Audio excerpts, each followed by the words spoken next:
Eze Moye Wiki for fighting pollution on our land. Thank you. Goal number 16. Again, I represent goal number 16. Goal number 16 is peace, justice, and strong institution. Goal 16 is to promote just, peaceful, and inclusive society. Parents should live peacefully with their neighbors so as to encourage their children to live peacefully. Learning Center for Career Development, UNLCCD, in Nigeria. St. Annie Of our school right over there in Nigeria, this is the only United Nations created UNLCCD. We fly United Nations flag. We use the portrait of the Secretary General of the United Nations to represent this country at all United Nations functions that has to do with schools. So feel free to send your children. We have so many of them. These are some of them here from Port Harcourt, from any class, even Montessori, 4, 5. We still have those living in the hostel. So I think you do yourself better. You send yourself children to the United Nations next year. Thank you. God bless you. God bless you. Can you down? God bless you.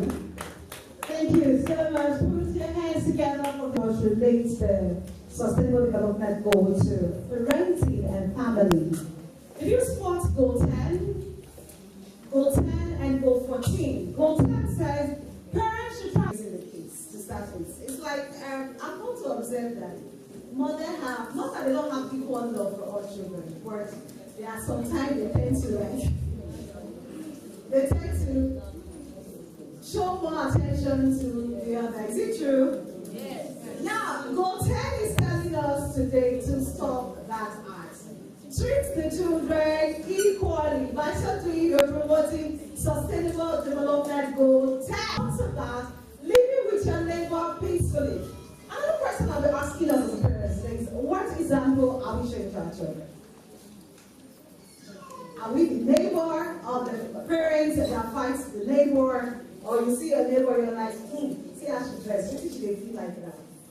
And you're saying that in front of your kids, and the kid is like, Mommy, how does she look?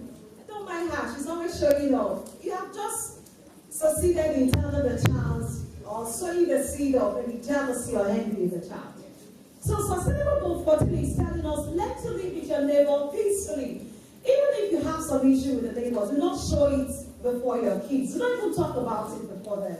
Because if you do, you're also raising the child in that line. When he gets to school, he will demonstrate that with his peers. True or false? So Sustainable Goal 14 has taught us not to do that. Another round of applause for St. Annie Christian School. That was a beautiful, beautiful performance. Okay, the question for the drug is my child at risk of substance abuse? After getting question, keep sending your question and she will look at them. We have panelists that will to all of the questions. Right about now, I'm going to welcome our next keynote speaker. This is a very important topic. Now, I've seen a situation whereby parents raise their children based on the experience they have from childhood. So negative experience, and you see them transferring that experience to their child. Now, how does this actually affect your parenting style, your experience as a youth, or how you were raised, and now sending it or transferring it to your child? How does this affect your child? And how do you know that you are allowing your childhood trauma, your childhood lifestyle, what you felt, how your parents treated you? How do you know that you are now mounting same action on your child? And if you're in that boat, what do you do so you could actually come out of it and your child will not get to feel those negative force? That's the next lesson we'll be taking right about now. And the topic is my child at a risk? Is my child at a risk? No, effects of childhood trauma on parenting. Keynote 3. Effects of childhood trauma. My experience as a child. How I was raised. The way I was maltreated. Or for some boys who were raised by our stepmothers or our stepdads or our uncles and aunts, that parental love was not actually there. Now, are you actually meant same treatment on your child? And if you're doing that, how do you know? Because at times you do this unknowingly. You just see yourself as a beating that act. You don't even know. I said maybe a close neighbor will not tell you the way you're going about this is not the right thing to do. And you're asking, am I actually doing that? Am I too aggressive on my child? Is my discipline too harsh on the child? You won't even know because it's like something that has been there. So the lesson we'll be getting at is how will you check out these red flags? How will you tick out these wrong buttons? And how will you watch out for it? And that keynote lesson will be given to us by Lady Doris Oyeneke. She is the Executive Director, Mother of Youth Council Initiative. She'll be taking us on that effect of childhood trauma on parenting. How does this actually affect you? How does this trauma affect your parenting style? Is it even good? Let's even start talking about it. If you have a wrong childhood trauma, like you have a wrong childhood, and it's not like something affecting your mental health, what effects does this act have on your child? Again, we didn't say actually will make you to be a good parent to start with. If you have a wrong childhood, will it help you to be a good parent? The answer is no. And again, if you don't find a way of dealing with it, will you be a good parent? No. So how to take out these red buttons? What we need to know about this, Lady Doris Oyeneke will be teaching us.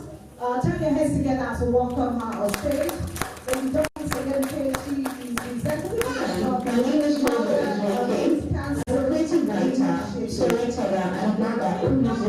Clapping, please. Keep clapping. Keep clapping. Sorry for that distraction.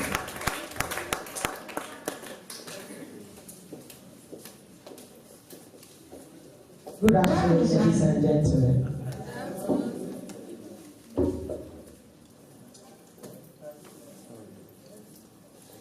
Before they sit on my presentation today, my name, like the anchor person has just said, is Lady Doris Oyeneke.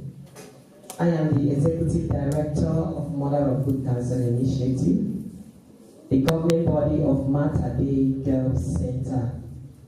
This is an NGO that is focused on rehabilitating abused girls. Abused girls. Only by the word abused girls, we mean the raped, the abandoned, the neglected, the teen mothers, the trafficked, and all. Any girl child that the rights have been abused, even the ones that are out of school. A girl that is supposed to be in school and she is out of school is abused. Her rights of education has been denied of her. So we look at ways to support her. So for today we will be talking about childhood trauma. Managing childhood trauma for effective parenting. And the gathering for today is all about effective parenting. And before I go ahead, I would like to thank and appreciate the convener of this auspicious event. My sweetheart, Gold Olachi Kasmir. She is one person that I see where she will get to in the nearest future. I love her determination, I love her tenacity, I love everything about her. She's so focused and determined to make it. And her target is about getting, she always tells me about her parenting confident kids, producing confident kids. And I tell we mothers that confidence in our children is everything we need to do for them. When they are confident, they perform well in everything. And that also takes me to my topic today, managing trauma.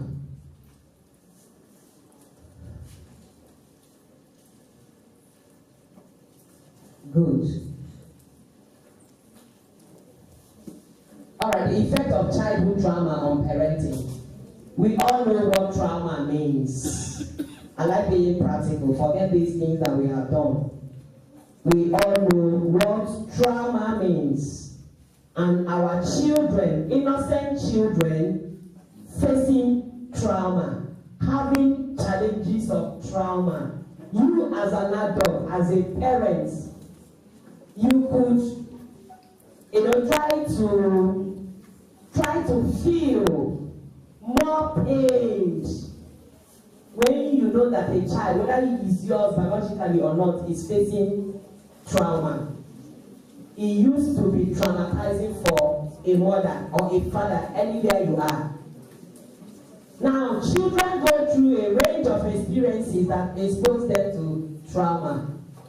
A lot. Before now, we used to think that maybe he or she was raped.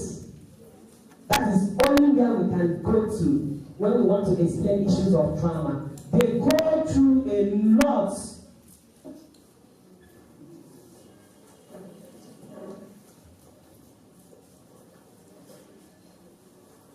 Excuse me, on the first page.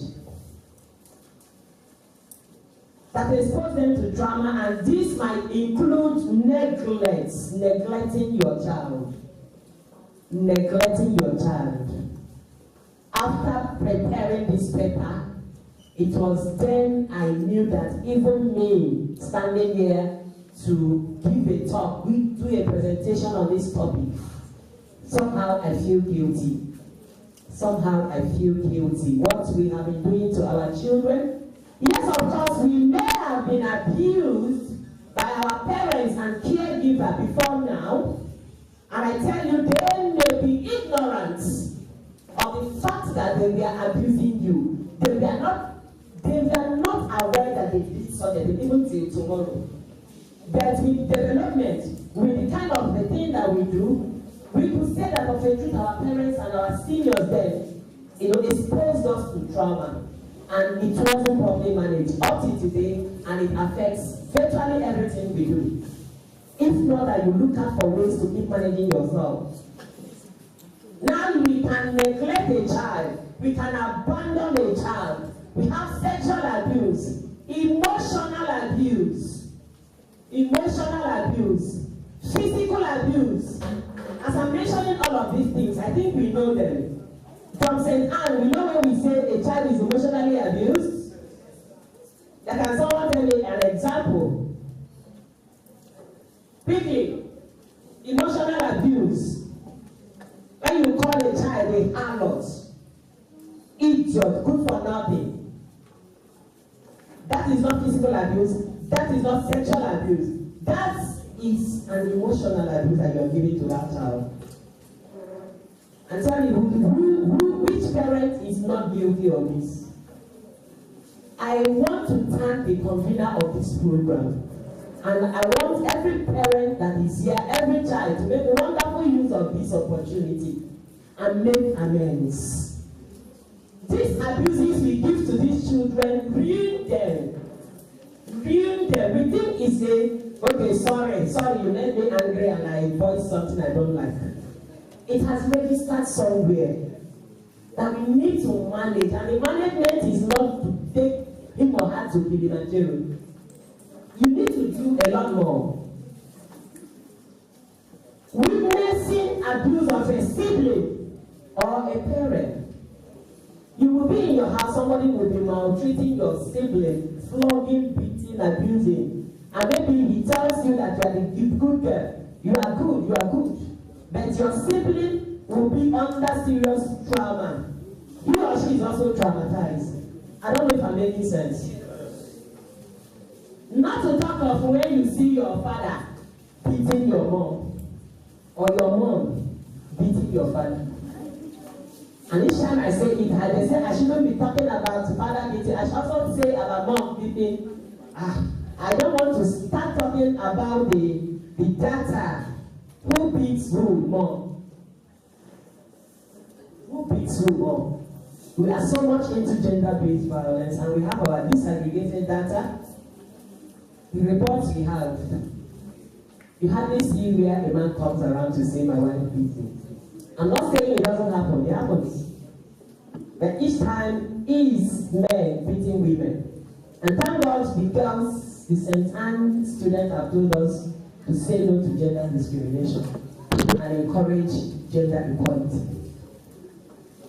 Now these events have profound psychological, brain, physiological, body, and sociological, social, society impacts and can have negative, long-lasting effects on their health and general well-being, such as on social behaviors, very unsocial behavior. When we say this behavior that you have just exhibited is so unsocial, antisocial, we know what it means. Antisocial, it's against social life. I don't know how to explain it again. It's antisocial, it's embarrassing to people in the society. Attention deficit hyperactivity disorder. This is just grammar. Attention deficit. The drug lady said something about it. When you see a child that is traumatized, he or she lacks attention. He can't focus again. Sleep disturbances. Childhood trauma is often described as serious adverse childhood experiences. Some situations that could be potentially traumatic for a child include loss of a loved one due to various circumstances. Loss of a loved one. I lost one of my children, one of my sons. And I know how the elder brother feels up till tomorrow because of what he witnessed. And I tell you, it's a huge problem. We don't just gather, we don't just talk, we don't just begin to run NGOs for the sake of it. Of course, you know it is non-profit. It's just to empower yourself and the society. I know what my children pass through from losing that their sibling. Divorce. These days, I personally pity children. Believe you me, when they all line up in our office, you see the father will come and be talking blah, blah, blah, before the mother, before the children. And God, these are your children. Why don't you, because of these children? No, but my dead body. I say I pity children. Please, no more consideration. Before now, you could hear, I'm just taking all of this because of my children. Because of my children. No. Now separation. Separation. In our girls' center, a mother just abandoned three girls and a boy that she wants separation. And this is the 6th month. She has not bothered to ask of her children. The 6th month, if not that I'm standing in that gap. A mother. The oldest baby there is 12. And she wants separation. And these girls, these children are traumatized. Natural disaster, terrorism, abduction.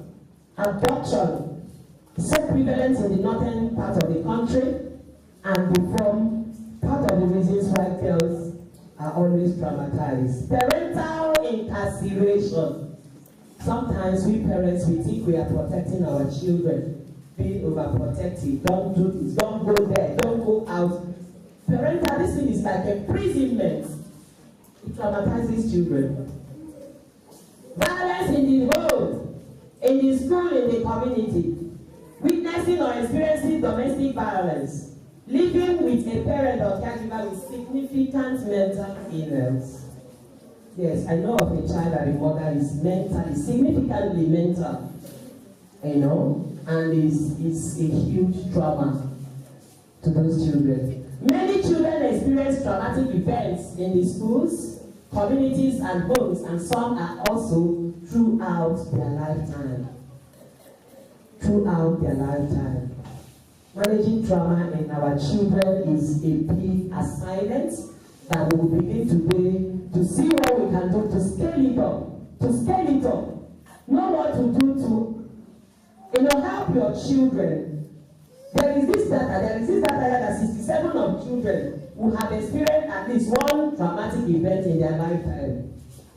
A lot of children, they say 67 of all children in this world have experienced it. You know whether your children are part of it or not. But it's something we need to take very, very seriously to help our children. This is not like drug. You see your child who just step into drug and begin to take drug. This is what we inflicted on them. Innocent children. So, when a child experiences trauma, it is imperative for we, parents, caregivers, to seek out support. Know what and what to do to help these our children. Or else, growing with it to enter into adulthood is a problem. The signs and symptoms are so many. Changes in academic performance, we know that. Avoidance of certain people, places, and things. Changes in behavior, constant worry or anxiousness, difficulty focusing, hyperactivity, increased feelings of sadness and intense fear, isolating self from family and peers, and hyper-interdependence, over-interdependence. He or she does not just want anybody around him or her. Overreacting to situations that were once not a big deal for him or her. Situations that he or she could just but now she could fight, he or she could just see him or her fighting or quarreling over nothing. Avoiding activities that they once used to enjoy. Trouble focusing in situations that were once easy to focus on. Changes in appetite. Difficulty sleeping. Problems with authority figures. Yes, you see them now disobeying their principles. Acting young than they are. Yeah, you see some of them begin to suck their thumbs, begin to press their navel that they were not doing before now. Signs of lingering childhood trauma in adults. See, with time and maturity, our professional fitness, some people will be able to process and recover from childhood trauma. I know how I am managing to recover from mine. I know it. I know that. And it sort of affected marriage. It affected a lot in my career, in everything that I did, even training my children again. So this is a very serious matter. Some people will be able to process and recover from their childhood trauma. Others will continue being influenced by the unwanted events from childhood, and they carry these feelings into adulthood. Some signs of childhood trauma that can linger into adulthood are one. Poor, unfulfilling, and chaotic relationship. Number one, major one. Unfulfilling relationship. You feel like leaving any relationship at any time. Hey, the unaddressed trauma. The man or the woman will be asking him or herself, I don't know what to do. I don't know if I'm communicating. The problem is from an unaddressed childhood trauma. Lack of trust in others. No, you trust no one. It hardly relates with anybody. Mood swing or changes and emotional instability. You hardly see them with a stable mood, stable, emotions. Smile now and get angry for like 2 weeks, and smile again this week, and it goes back to the negative one. I tell you, it's a very terrible thing. Problem with focus, attention, and concentration. Problematic substance use. The next thing, they easily go into substance abuse. Anger and aggression is there. If not addressed, childhood trauma can have a lasting impact on children in many different aspects of their lives, including emotionally, physically, and in relationships. In their mental health, they have also very terrible impacts. Mental health disorders are there. We move at a faster pace, please. Post-traumatic stress disorder. But the events may result in psychological conditions, depressive disorders, anxiety disorders, obsessive compulsive disorders, bipolar disorders, substance disorders. These are when brain is touching out of trauma. Relationship issues. No way, we've explained this one. Difficulty in schooling. You see them messing around. You see intelligent children messing around with their academics due to unaddressed trauma. Next page. Physical symptoms. Next page. Where you have issues of asthma, cancer, heart disease, diabetes, and even suicide. How to help our children? If your child traumatic events, it's very, very imperative as a parent or a caregiver to provide support the what you can, and to also seek out professional help for your child to address these needs. The first step to visit a pediatrician, visit a doctor to assess the symptoms. Ensure that what he or she is experiencing is not a physical or a medical illness.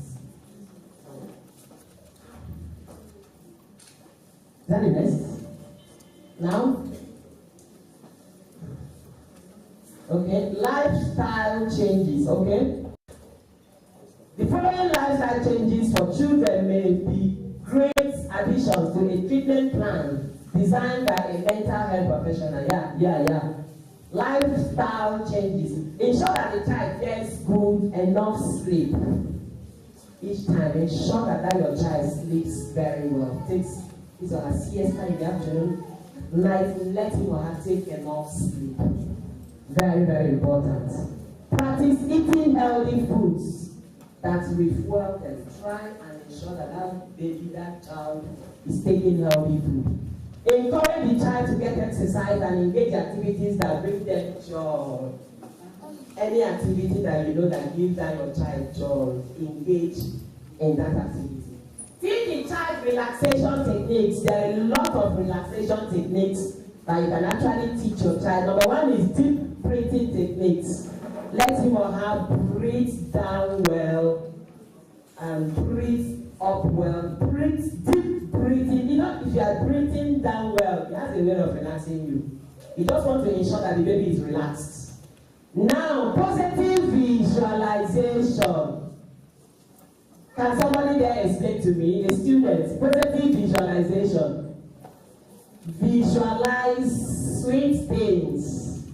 Always visualize. I tell my girls in the center, they tell you what they are visualizing. Very positive things. When they will not become a medical doctor, the day they will be wedding.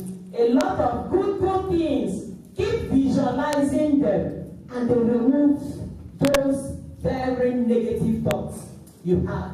Positive affirmations, of course, I will be this, I'm beautiful, I'll be the best this, I will do this, and positive affirmation will take away every negative thoughts. Help them refrain from negative thoughts, encourage them to identify people who are a part of their support system, and encourage them to spend quality time. I don't know as parents, if you know that your children have a support system somewhere, you need to assess that support system, if it encourages your child or not, if it helps your child or not, and that way you keep encouraging that your child. Have you called auntie this? Have you know his or her friends, you know the person gives her joy, and you be part of that relationship to reduce trauma. Trauma kills. Give children an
it can take a wonderful toll, terrible toll on our children.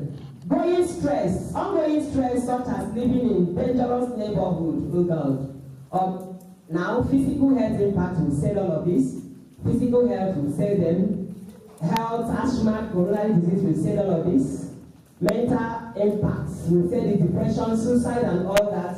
Said all of this. Relationship impacts, you know that no one, it can last. Each time, unfulfilling relationship, they witness. All right, I want us to go into bullying. Bullying is very serious thing that we as mothers need to watch around our children. We call it peer victimization. It's a deliberate and unsolicited action that occurs with the intent of inflicting social, emotional, and physical or psychological harm to someone who is always perceived as less powerful. Hey, this is a very, very serious issue, even as I speak. Among students, it is there in society, it's there, even in your family. Bullying can kill a child. A child that is perceived less powerful. She could be perceived less powerful because she doesn't do this unnecessary garagara. It's not as if she doesn't have academic strength. But you see these arrows in the school, everywhere, downstairism, and she will be feeling terrible fear. Bullying happens repeatedly and is a form of aggression and harassment that prevents someone from enjoying a safe, stress-free living or learning environment. Hey, the harmful effects of bullying may be exacerbated by the frequency it comes all the time.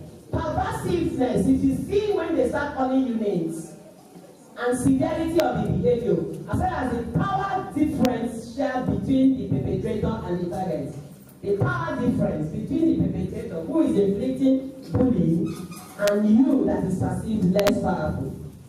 Bullying can be physical. Sometimes they begin to hit you, trip you, tick you. It could be verbal, name calling, teasing you, taunting, threatening that they will beat you when you are going back from school, and sexual comments that you don't appreciate. It can also be social, spreading rumors. They will just hit hands somewhere and begin to frame up because her having sex with a teacher. None is true. And you see the rumor all over the place. I tell you, it can kill. Some in the public, alright. We also have the one we call cyberbullying, doing the same thing on social media. Effects are almost the same with also trauma. Child abuse is there. Child sex trafficking, child labor. We all know what child labor is. These are all you need to know around managing childhood trauma, violence within the family, discrimination, abuse, a whole lot of bullying, and all of them. Next page.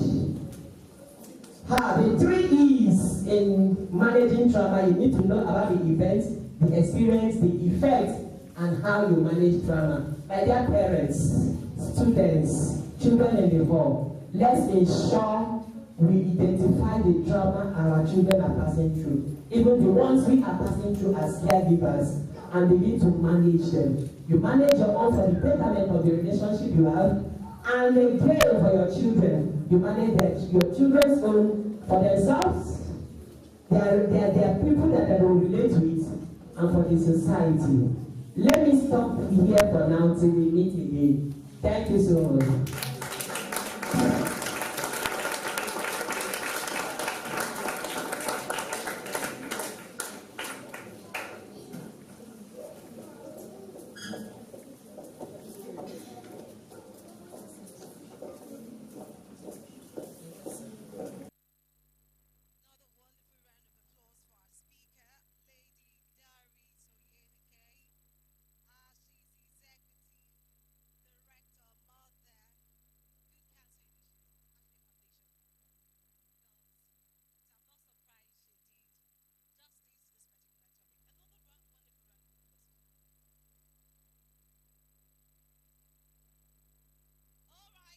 Next, we're going to be having some brilliant presentations to keep us warm. Are we learning anything this afternoon? Parents, are we learning anything? Okay, join your hands together for parenting 21st century kids again with a pump. These things have been possible, in fact, the foundation. All right, we have children from different schools, yeah? They'll be entertaining us and educating us this afternoon. We have Belberry Montessori School, we have Blooming Seed International Schools, and Big Wise Model School. So in no particular order, I'm going to be calling out the schools to give us their presentation before we're going for another powerful keynote address. Parents, you don't have to be in a hurry, because the next speaker... Okay. I'm still waiting for more questions. I just have few. So, students, pupils, parents, we have just a few time for representative from the Nigerian Drug Law Enforcement Agency. They'll be leaving any moment. I'm waiting for more questions. I just have one question here. So, if you have a question you want to ask her before she leaves, I'm just waiting. Add more. Just pass it. Is that okay? After the presentation by the three schools, she will come up here and respond to the question before our last speaker for today will come on stage. He will be talking to us about child parenting in this digital world. That's what it is. It's a very, very important topic we need to know about. So, while I wait for the question, put your hands together as we welcome Belberry Montessori School for their presentation.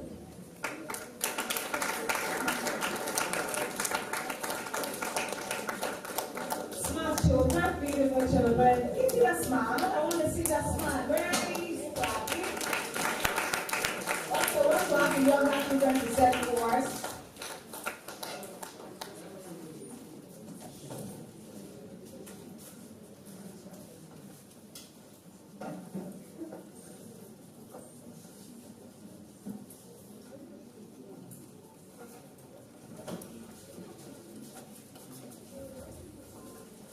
Let me see, just get ready. Let me see, you should be warming up and be wise on them.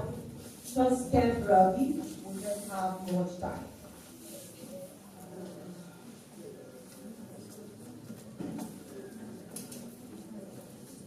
Let me see, are they here? Say hello. Hello. Good, right. Be wise model. Can you say hello? Hello. Great.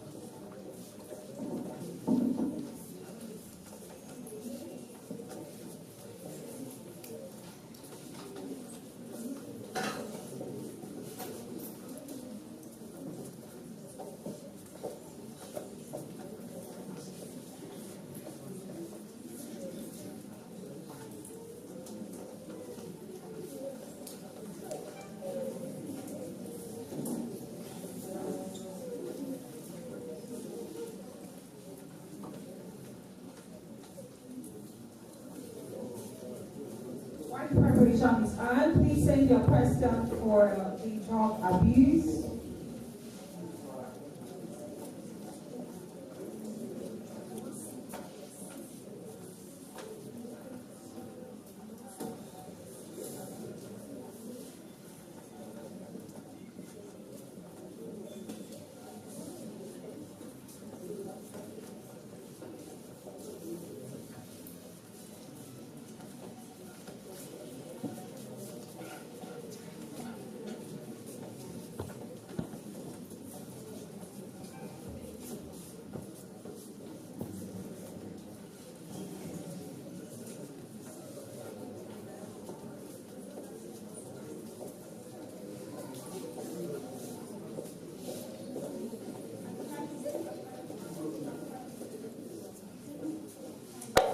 What? What rubbish? I have told you to be careful whatever you're doing. Look at the measure of cost. Woman, look at her.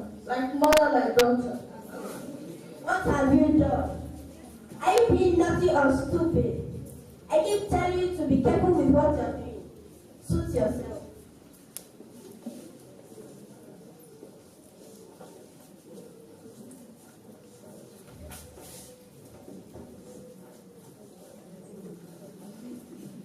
Good day, everyone. Seated before you are pupils and students of Belbury Montessori International School. I am Angel Odora, and on my right hand side are grade class pupils, while on my left are high school students.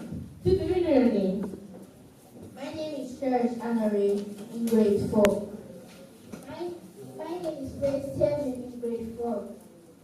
My name is Valentine Gordon in grade 4. My name is Fidel Day in grade 3. My name is Emmanuel Osmagna in JS 1. My name is Chinedu Dogu in JS 3. My name is Elise Arnold in JS 2. Thank you so much. Before we commence on the discussion, we want to appreciate the host of this educative program for giving us this great opportunity to learn and enlighten us about parenting. May God multiply you at all sides. Amen. Without wasting time, we want to discuss the topic, the effect of childhood trauma affecting parenting. I will call on Fable Day to tell us about the word trauma. Thank you. According to the dictionary definition, trauma is any serious injury to the body, often resulting from violence or an accident, an emotional wound leading to psychological injury. It is an event that causes great distress. I will say, trauma feels like a complete loss of control in a situation that is terrifying and unsafe. Thanks.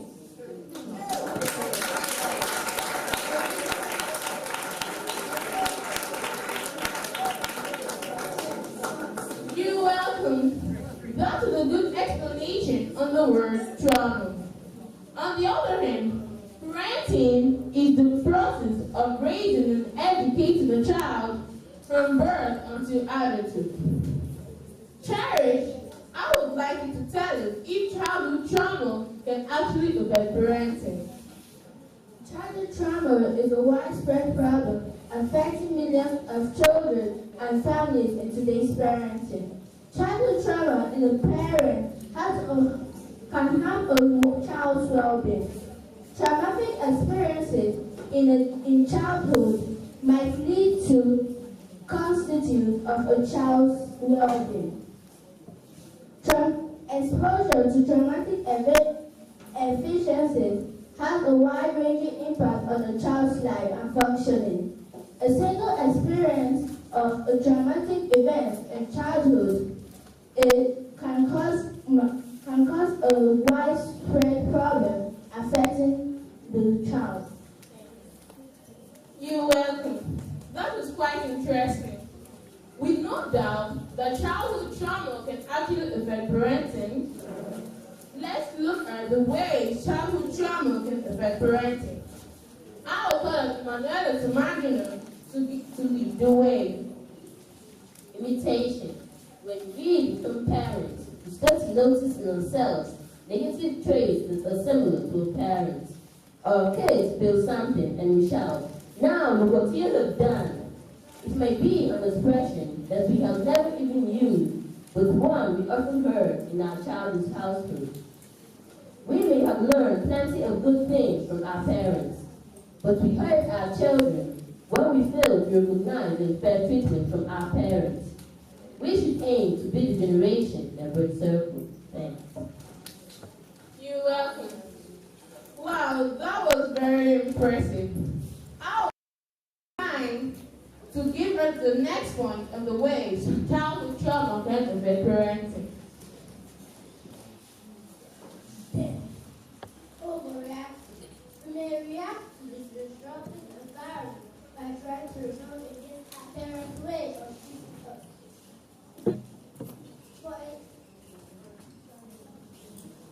We may react to this disruptive environment by trying to rebel against the ways our parents are treating us. We may be well-intentioned when we try to do it a little differently, but we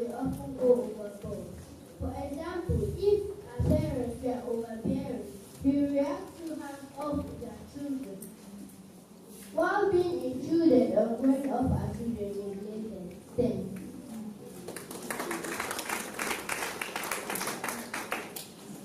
You're welcome. That was amazing. Still on the topic, the effect of childhood trauma affecting parenting, I will call in favor of it to give us the next point on the ways childhood trauma can affect parenting. Thanks. Start projecting. Much of the reasons we overpay our parents' mistakes is that we project ourselves and how we felt as kids onto our children.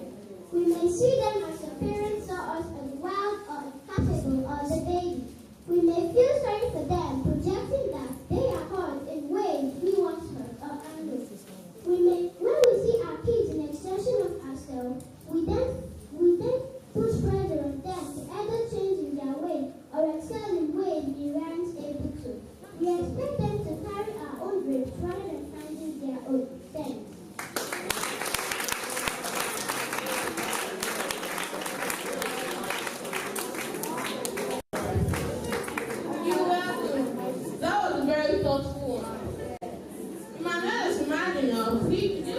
Another point on the ways childhood trauma can affect parenting. Recreating. For many, it may be hard to trace the way we recreate in our own emotional environment in our adult lives. However, even if our own circumstances were unfavorable, we develop certain psychological defenses that may cause us to seek these same circumstances when we start our own family. For instance, you choose a partner who replaces a dynamic from your past. Then we find ourselves seeking rejection, the same way we felt neglected as kids. This duplication eventually exposes our children to the negative atmosphere of our childhood. Thanks.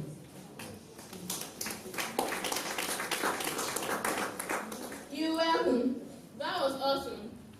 Praise Stephen, I would like you to tell us another point on the ways childhood trauma can affect parenting. Thanks. Being defended. The reduction we contract to get through tough times as kids can become psychological distractions affecting us throughout our lives.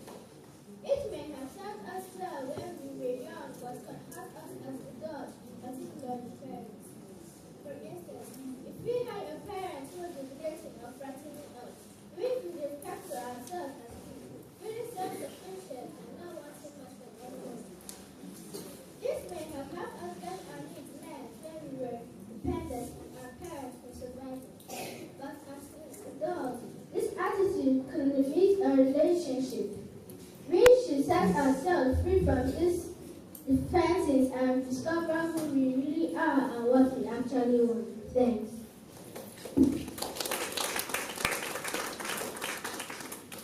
You're welcome. That was beautiful. Chinedu, please give us another point on the ways childhood trauma can affect parenting. Thank you. That was a wonderful question. No matter how good our intentions are, we are bound to feel triggered by our kids at moments of frustration. We are often stirred up or provoked by current day situations. We may remember our old painful past, and we feel transported to old painful situations. We may act out in parental or childish ways, but we aren't ourselves. For instance, when a child doesn't behave well, we may lose it the same way our parents did to us. Thank you. You're welcome. That was brilliant.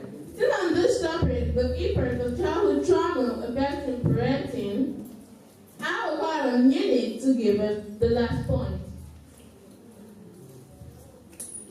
Thank you. Listening to our critical inner voice. Our insecurity and self-attack tends to stir up when we become parents. Our critical inner voice starts to take shape very early in our development. When we remember negative attitudes used by our parents toward us, as children, we felt unwanted and powerless. But as an adult, we continue to see ourselves as undesirable and weak. When we try to be strong with our children, Suddenly, we begin to hear our critical inner voice attacking us, using words like, "You can't control him or her. This child is radical," or "You are a bad mother or father." The more we can challenge this inner enemy, the freer we would be to decide on the type of parent we really want to be. Thank you. That was great. Due to time constraints, we would stop here.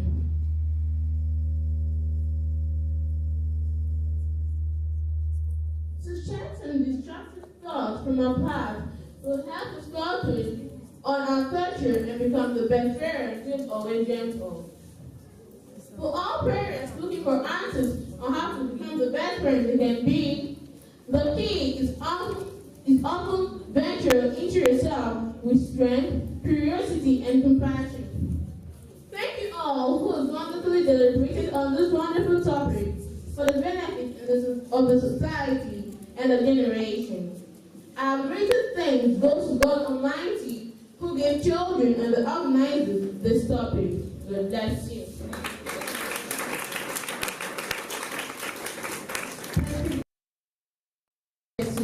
Our most appreciation goes to the host and the convener of this wonderful program. People living here just now are pupils from Beverly Monster International School.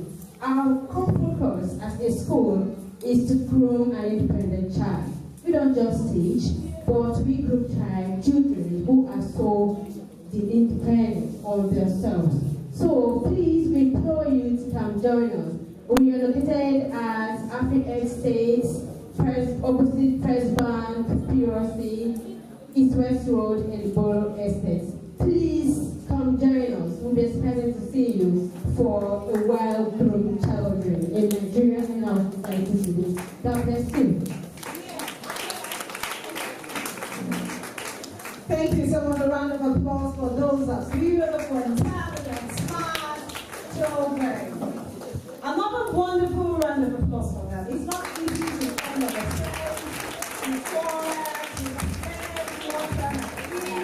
it's really not easy. Thank you. Now, it's getting actually hotter and more interesting. A child is going to go back home with full scholarship at the end of this event. Yes. Isn't that wonderful? Yes. Turn your heads together. Another 2 children will get a gift at the end of these events. I've just been told there is a gift. I'll be given the gift, so I'll be trained up a question or 2 questions to any of the pupils or students present here. They're able to answer the question, they'll get a gift. A school is going to give a child scholarship. So I'll call up the school. Okay, let me call the representative from Nigerian Drug Law Enforcement Agency to respond to a question on narcotics so she can take the bow for today. She has a tight schedule. Then I call up St. Annie Christian School for the scholarship before a performance by Blooming Seed International School. We'll press for time. Good afternoon. For correction, we are National Drug Law Enforcement Agency. National, not Nigeria. National Drug Law Enforcement Agency, NDLA, River State Command. Okay, for the questions from number 1, the person that asked a question for students in higher institutions, how you can manage drugs in higher institution. For you not to indulge in drugs in higher institution, you enter an institution, be religious. Join any religious group and let your no for drug be no. Don't join any cult. Any cultism in school, all of them are into drugs. Before they can do any perform or killing or do any of their cultist practice, they are under influence of drugs. So walk away from drug abuse. In fact, run away from it. There's no way you can manage drugs except indulge yourself with those people that are taking drugs. Start from now, not to when you get to an institution. So don't be a party to it.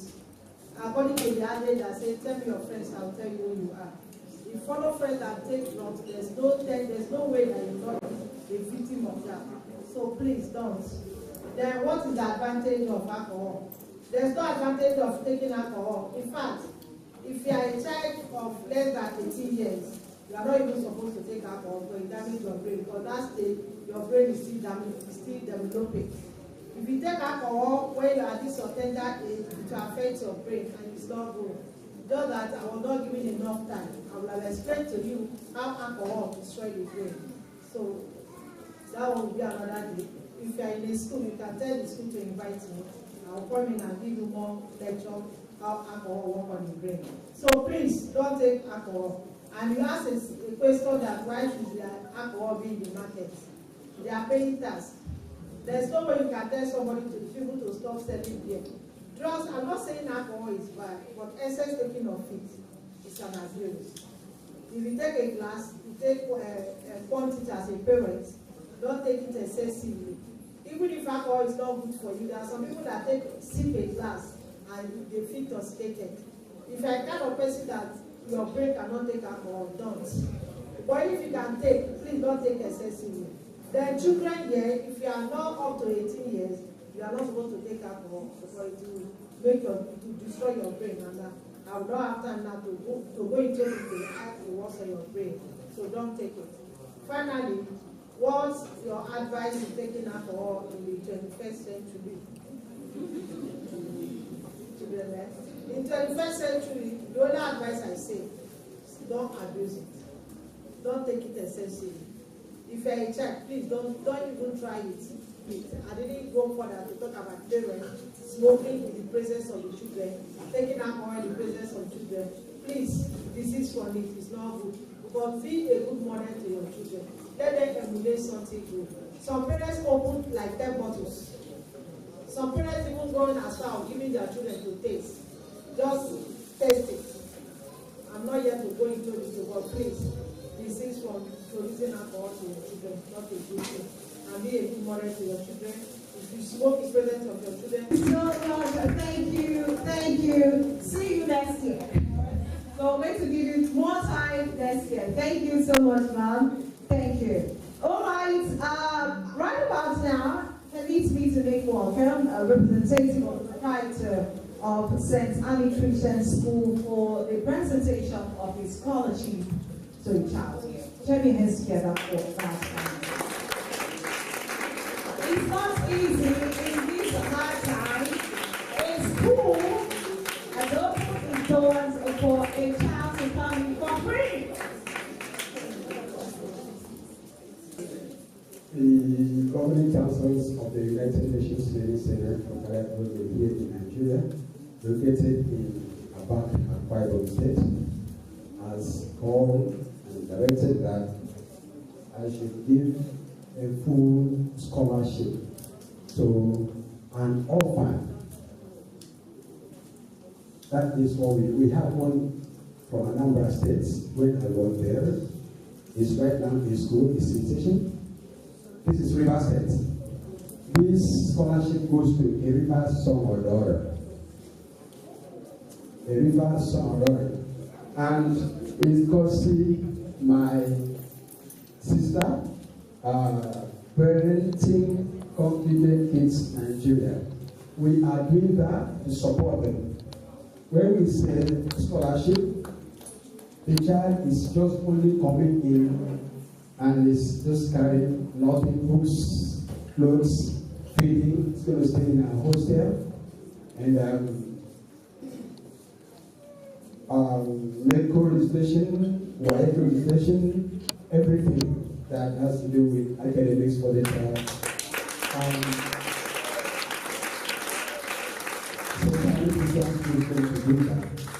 Please, like I said, we have just one now from Anambra States. When I say one, I'm talking about those who are orphans. When you come to our school, we have so many who are fatherless, that we train free.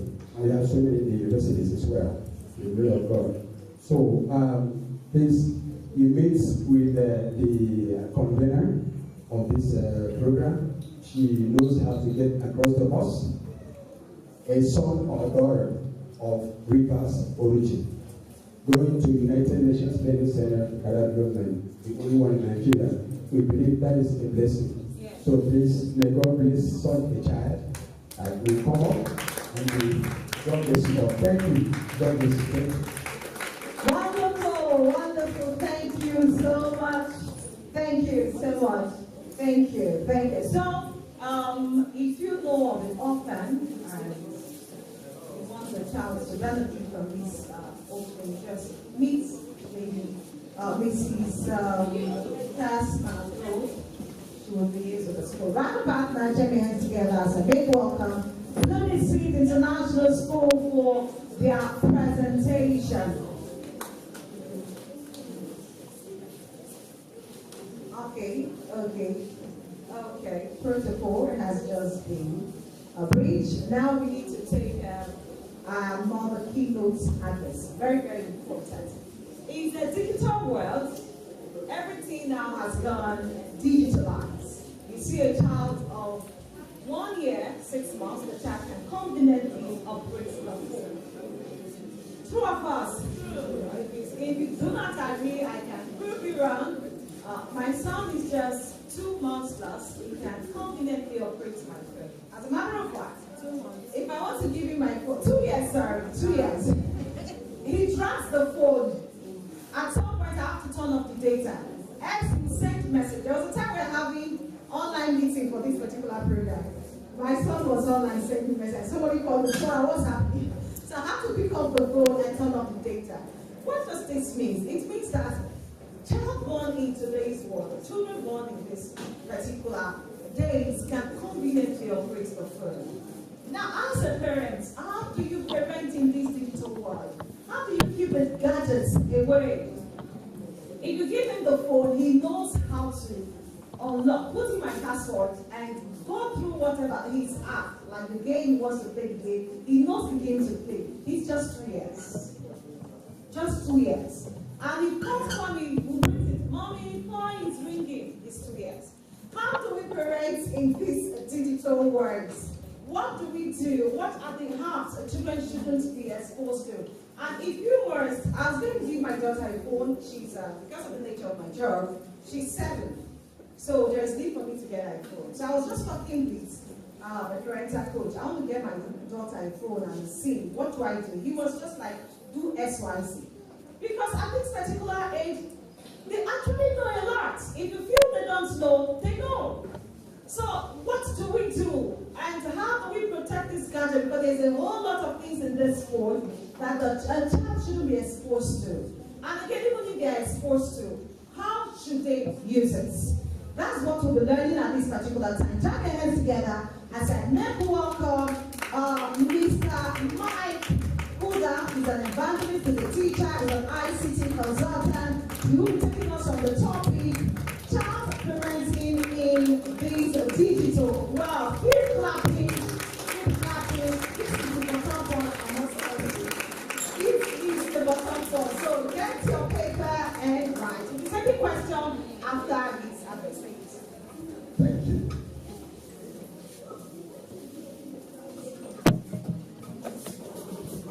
Good afternoon, everybody. I want to plead that we're going to alter the seating arrangement.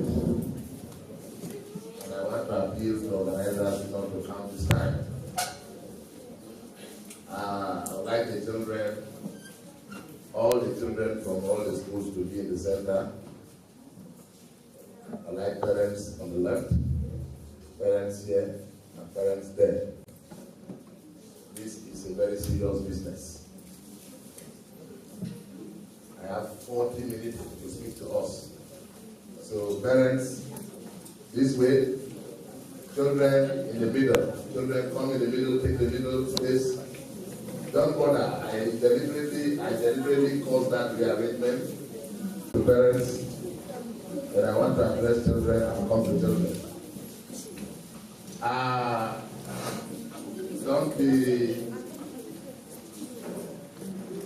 Don't be offended that you are made to move.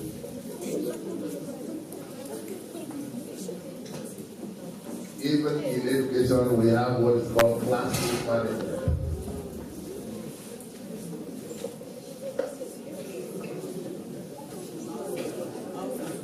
So parents, please get to class. come forward and let's do the business of parenting now.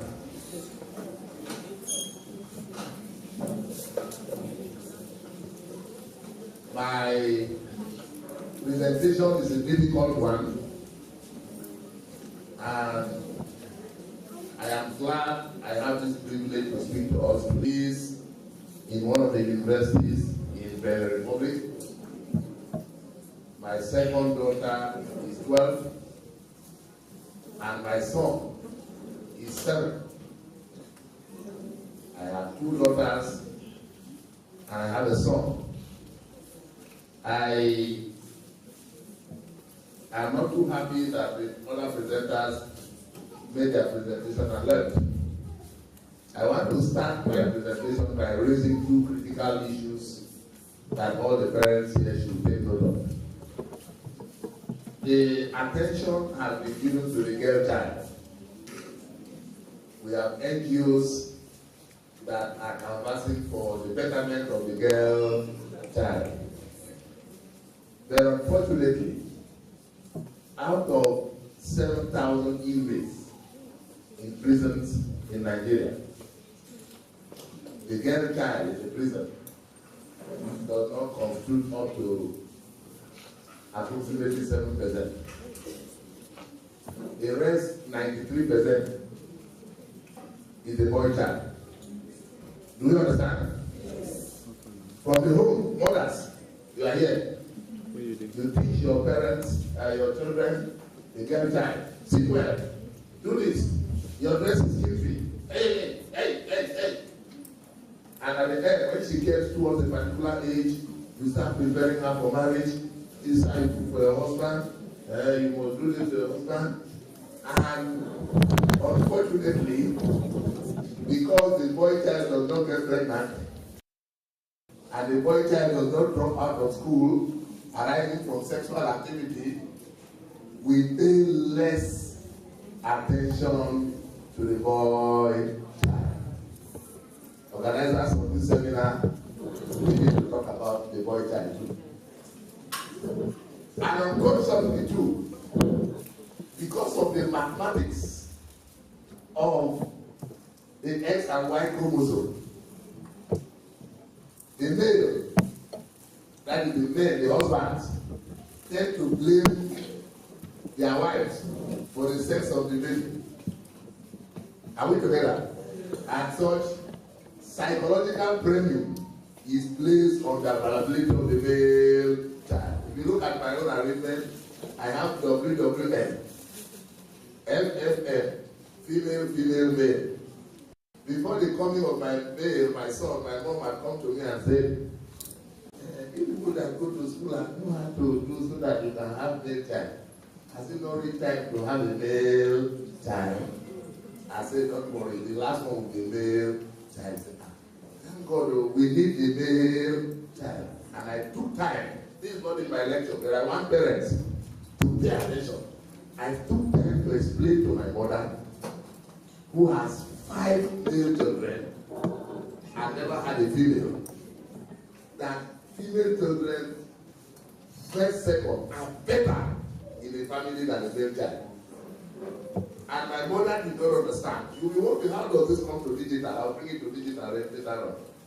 I explained to my mother that at 27, a well-cultured female who is a graduate from the university and from a decent family, she will be inside the man's house as a wife. And can cater for the younger brother who is necessary. At 27, a boy is still wearing trousers somewhere here. 80% of them. Return from youth service and thinking from the mother. And they likely be thinking of marriage at 35, 37. At the time when the female child who was married at 27 is thinking of stopping giving birth. Do we understand now? Yes. At least I've set fire on parents. So you can begin to debate with yourself now. My work today is to talk about parenting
a class teacher may not be a good parent at home.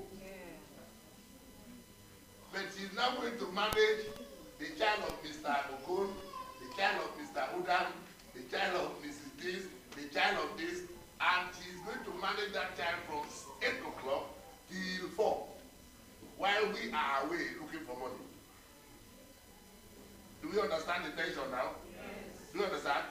Now when he manages the child and returns the child, from where the child sits on the school bus to the school, the conversation that takes place between when the child enters the school bus at the school and the conversation that takes place from the school bus back to the house, if you ask your child to tell you, you'll be shocked with what you are going to get.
are married to a family, it is your responsibility to be in the marriage and train your younger sister and your brother.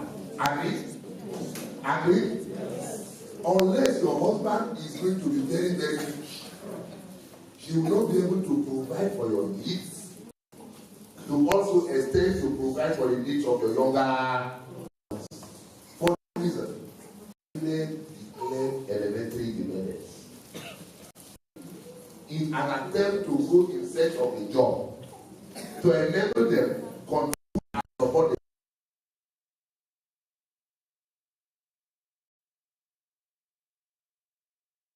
Into the family.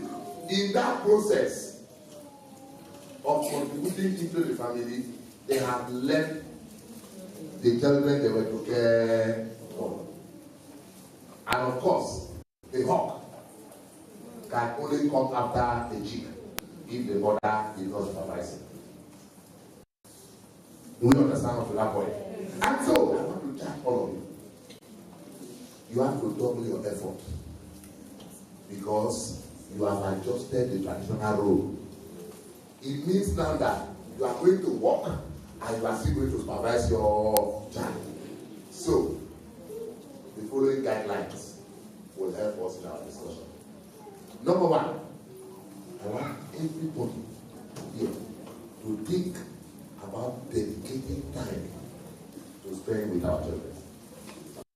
Make it compulsory that you must have 2 hours every week with your child or your children. And inside the 2 hours, I'm going to explain the curriculum you are going to do.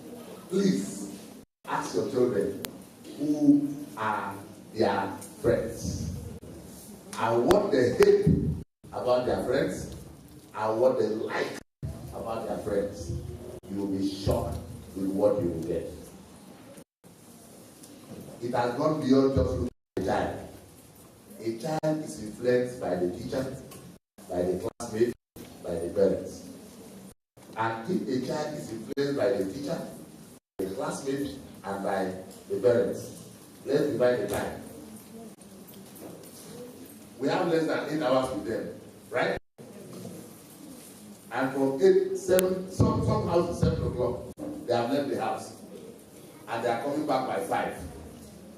They are going to be with the teacher and their friend. My son sang a particular song in my house, the house of the minister of the church. I looked at my son and asked him, where did this song come from?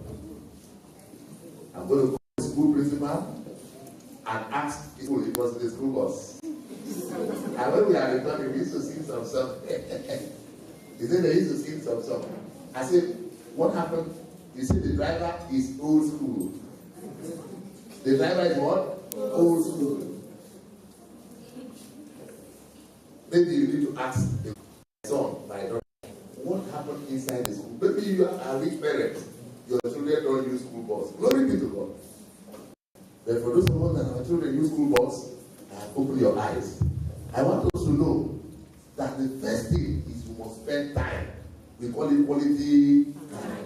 In my house, it's every Friday. I buy suya, sometimes chicken, sometimes we sit garlic together. Myself, my wife, my children, we sit together. And you may ask me, how does it relate to digital? If they are not close to you, you will not be able to carry out the digital implementation that we are going to talk about. Some of us just think that we can just issue instructions to these children. The era of instructional, that era was passed. Well, the moderator talked about password. My son told me, it's only your password that is difficult. Mommy's password, I know. I said, how do you know? My son showed me that what she did was just to tilt the phone like this. And she will see the way the line. You know when you draw line, are you with me? Do we understand? Yes. Oh, smart. He has a computer to himself. He has a tablet to himself. The person that is smart, 7 years, he has a computer, full computer to himself and a tablet. He told me how he was handling for that. I said, okay, I have this house. I have to step on my game. I'm telling you, some of you parents will not know. It is when you spend time with them. Point one, they will say you things that will shock you. My son asked me, how many presidential candidates are there? Look at it. See, they are very, very 21. See, the illumination of people. What of this? That's what they do with. Not doing that in the school bus. They have a debate over whether one patrol is better than Tinubu. In the school bus, you may laugh. But let me tell you, if you didn't learn anything from this parenting seminar, create time and have a chat with your children. You will be shocked at what they get. Number two, please, number two, I want you to know that as God's children, define what is acceptable in your house and what is not acceptable. In my house, alcohol is a no. Skin dress is no. Cigarette is no. The big screen. There are people in this world that have visited my house. The big screen comes alive. My children don't watch cartoon. You may ask me why. I did a study. I was shocked that those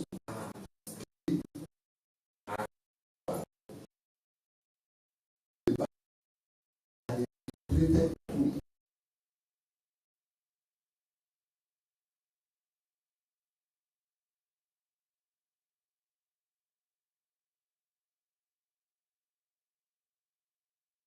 A to Z. They are teaching your children what you are buying, spending money for them to teach your children error. The good thing why Africa is not affected is that they don't even hear what the children are, what they can, what the speech of the. I hope you understand. I wish they had, you would have understood what will happen in this country. So my children do not watch cartoon. The only channel that my children in DSTV is Discovery Channel, and they have 1 hour.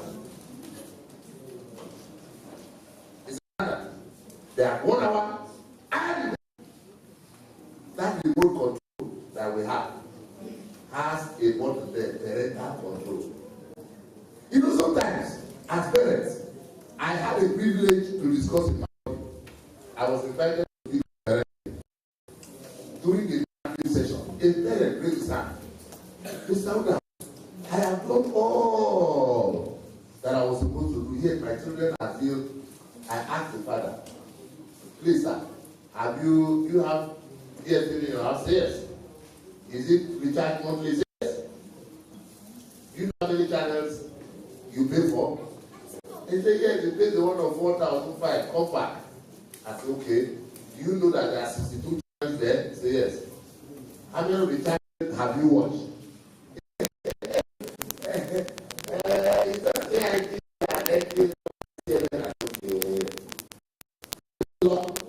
Channels.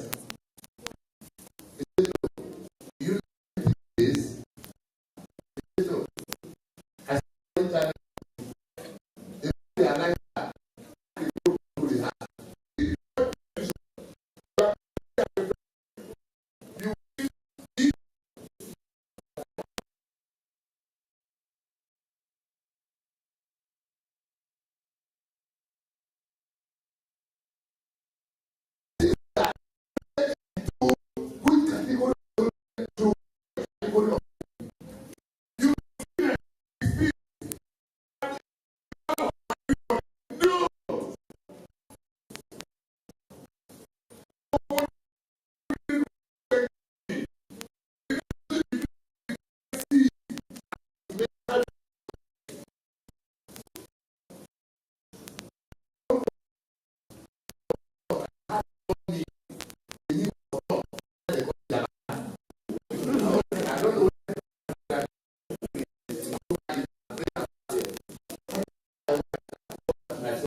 please help them to activate. There is a software on Google Play called Family Link. My daughter is in the Republic. She's on Family Link with me. Any website she opens, I get an alert in my house, in my phone. She knows already. I call her, sat down, explain to her before we enter the agreement. She needs my permission to install the software in her phone. And it tracks where she goes to. It's not a joke. And they become digital. Parents are supposed to become also what? Digital. Do we understand? Yes. So, be your friend. Be the friend of your child on Facebook. Be the friend of your child. So that when your child is typing rubbish, you will be able to tell your child. I called my daughter and said, there was something you posted the other day. You didn't spell something correctly. She said, Daddy, did you see it? I said, yes, I saw it. Just to tell you that I am always there. I am there for you. He said, Daddy. I said, I'm there for you. You know, we are 5 and 6. So one day she asked me, I told her, see, you are that roasted yam. I don't want you to burn. I want you to come out of the fire pit so that when I present you, I will have plenty peppers for the man that will come. He laughed. He said that you are keeping an eye too much. I said, yes, the eye is supposed to be kept too much until when you can stand on your own. Now let me show most parents. Are you aware that the age that we stay with our children are reduced? We are going to do mathematics in this class. Some of us, before 14, they are already in SS2. 15, they are in SS3. They write jam. Are you with me? They score well. 17, they are in university 1. So by 15, if you cannot read the word of God in your child after 15, by 16, she's in the University of Harcourt in the hostel. Are you going to check whether she has boyfriend or not? You don't go fit again. So you are only 15 years. As opposed to me, who was 21 if I got to university. My parents had 21 years with me. Are you seeing the difference now? Yes. When my daughter put her vision to go to the Republic, I told her this time she knelt and I prayed for her. She said, Daddy, you prayed yesterday as I prayed for you. You are too young to go out of the country and stay. And the Republic is like Lagos, don't worry. I look at her. I smile. At 17, she's in the university outside my domain. I have to do 16-year work. So you can see that the time to work has reduced, right? Yes. Now, if I don't have private time with her and talk to her, I guess, and I want to assure you, God will help you. And He will help you if we begin to invest in our children in Jesus' name. Amen. Before I go, I want you to know that you can also engage your children in productive use of ICT. My son has started learning how to code. Ikeda, you saw the one I brought down. I have just given Ikeda over 56 videos. I have installed it in Brother Federal's computer. Videos that can keep a child and use it as until the child will get confused.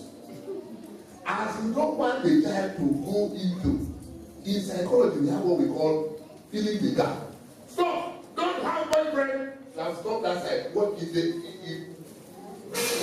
supposed to do? You need to fill up this side. We parents are good at don't donate, don't donate, don't donate. We have not also got to do this. So in my house, once I tell my child not to watch television, he has a computer. Go, take this design, go and design for me. Hey, go and type your note. Even when the note is not going to call, go and type it. He is there struggling to type. And come back with you. Sometimes I just come back in the day and say, hey, I want to buy suya for everybody in the house. Then you must write a letter to me and convince me why you think we need suya. Hear that thing. I said, there's spelling error, no suya. And someone will come back, Daddy, please, how do you spell speech? He said, what do you want to read the word teaching for? He said, I want to write, Daddy, please do not be teaching. I said, hey, come give me a water. You go to the wife says, oh, I'm very busy. My mother refused to spell for me. I said, okay. S-E-I-N-G-Y. Stand that. Goes back. It's getting busy just to get here. Do you understand what I'm saying? We don't leave them alone. They are tender. They are empty. If you don't track the truth yourself, what they will not tell you, they will confide in their friends. And they will get that information. My son was coming. He said, Daddy, I want to change something in Google. I said, no, you are not qualified to change Google. He said, what one will I do? I said, Kindle. Google has created a search engine for children called Kindle. That's their own. And the content there is still there. Are we together? The content is still there. In fact, for those of you that are on WhatsApp, please give the presenter, the organizer. We need to share this. I have put link where you can go and get detail of what I'm saying here, how you can do practical with your children. I want to encourage us. I am done. I want to say that as it stands now, please remember that the time they are under your control is very short. Remember that the volume of your control is the volume of the time you have influence with your child. And at the moment they leave out of your house, they are no longer under your control. It is the quantity you are put in that will be able to sustain them where they are. Today, our children are derailing. Our children derail because they did not have enough from us. So let me tell you this story as I wind this simple class to attend. Children were discussing with each other. One of them told a friend, if I tell about my daddy, you will not like my daddy. Don't look for my trouble again. No. If I tell about my daddy, you will be afraid of me. Say, what is it? What can my daddy do? Is it the way my daddy banter my mommy? All of us in the house are afraid of my daddy. So if you joke with me, if I tell him, he will banter you. That child has left that with the impression that the solution for any problem is bantering. You like to see that he's growing with the bantering mentality. I know a child in a village where I preach the gospel who told me, he said, Rita, I want to tell you something today, but I want you to keep this thing in confidence. You see my father there? My father has never bought anything for me. He only knows school fees. Every time I come and say, don't have boyfriend, don't have it. Hey. Ask him, what has he bought for me? I am pure because my mother has been assisting. For my father, I went and met the father. The father said, all that the mother buys for the child is you. I discovered where there was a communication gap. Do you understand now? Yes. Do you understand? Yes. For you to have control over children, they must see you as a provider of their resources. They listen better to you when you are providing.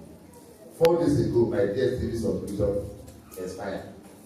I was in my room doing research. My son came and told me, Daddy, will you not watch news today? I said, I've already seen what is happening in my phone. Are we not going to watch news today? I said, I don't know. See, we are not, subscription are finished. I said, how are we going to get money to pay? I said, Daddy, you have money in your account to pay. He said, did the money fly into the account? Let me pay subscription and then I will not give you money to buy X, Y, Z. He said, no. Instead, let the subscription remain like that. And I left it like that for 1 day. My wife was in Harcourt for promotion exams. when my wife got back, I discovered that there was no TV. I said, your son is the one who said that I should save the money that I would have given. My wife said, you have planned that level, no? Just put this. I said, no, we had an agreement with your son. They went and discussed with my son came back and just put some pressure for everybody. Not only me that is the one. So what I'm not telling you that I am showing you that there is, I am.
That was all encompassing, fully loaded. Thank you so much, sir. Right about now, as we're winding down, I'm sure a lot of us have questions to ask. I'll be inviting Mr. Ikena to take over from this section because we'll be having a panelist session. And they'll be brainstorming on the topic, spare the rod and spoil the child. You just heard from Mr. Mike. He said at some point you have to use the rod, at some point you have to discipline. Now this section is about when do you use the rod and when do you use your mouth. That's what this section is about now. So it's going to be an open section for every one of us here. The microphone will go around. Please, a technical crew will need another mic for this, so that one mic can go to the audience and another mic can go to the panelists. Permit me to make welcome Mr. Ikena to introduce the panelists, and the panelists can actually. Mr. Ikena, please.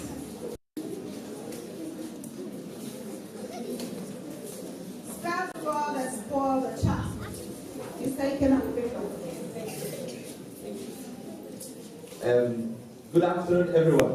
Good afternoon, sir. Don't mind me, I should speak in grammar here, then my side. At least you can hear me without within your ear, right?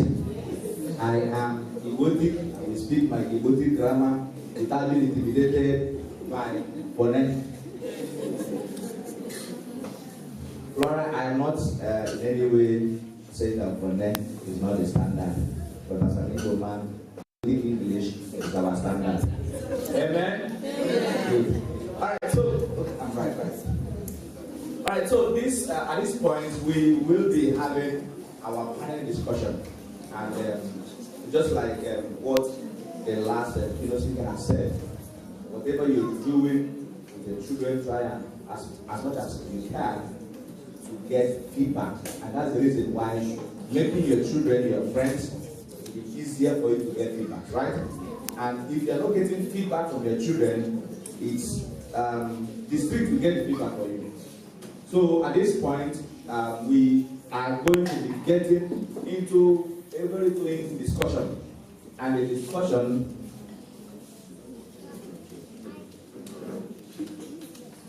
is going to be centered on an adage that says, spare the rod and spoil the child. And I know it has its own background from the scriptures, from the Bible, and then we are going to have a discussion on that. So we'll be having some panel from discussants that will be here with me.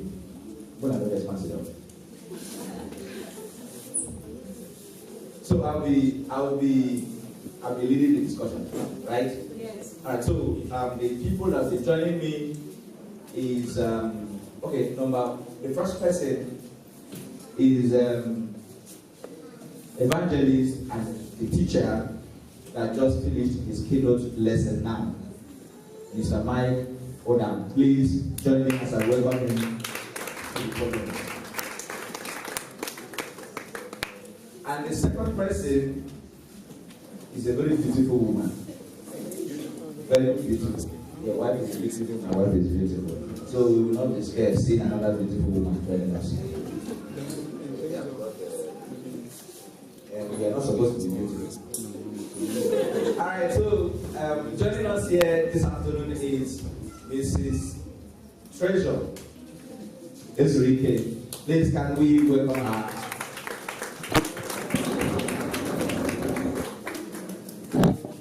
And the last, who is also a preacher of the gospel. He is he's a public speaker and a man who has influenced a lot of people. He is in our midst. He's evangelist T West. Please, can we join our hands together?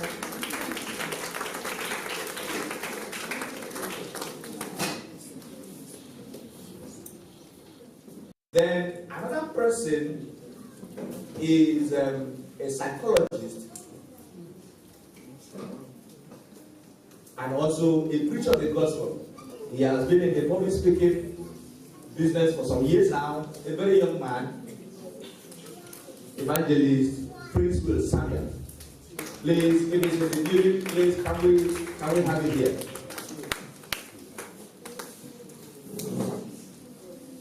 Okay, we will continue.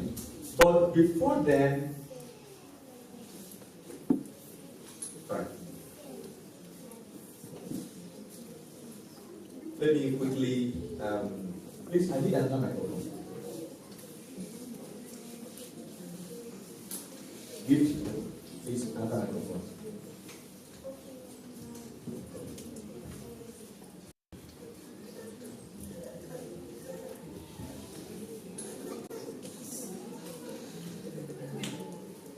All right, please, can we put our hands together for them?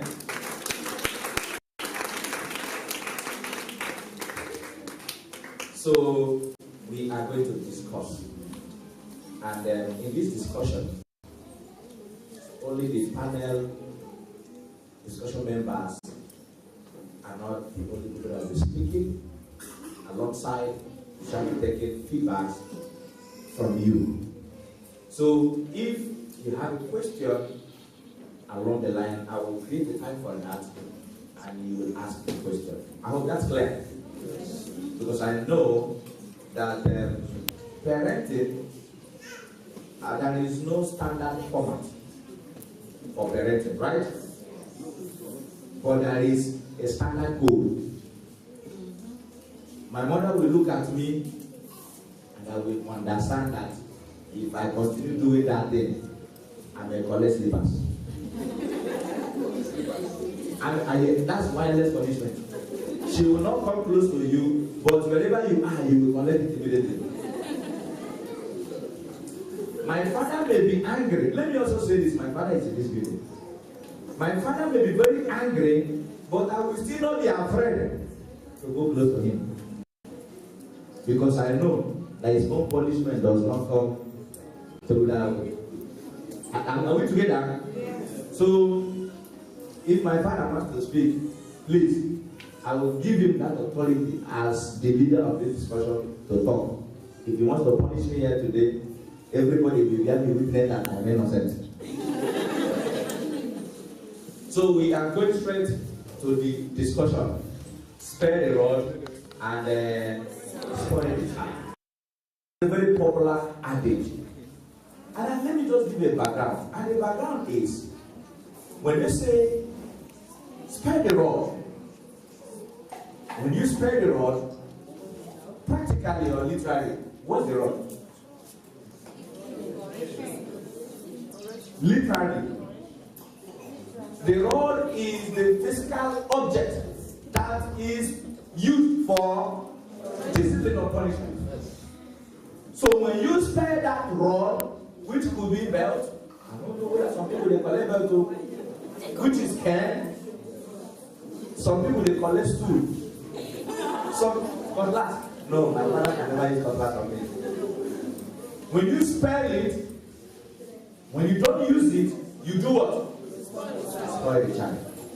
And this refers to this as corporal punishment.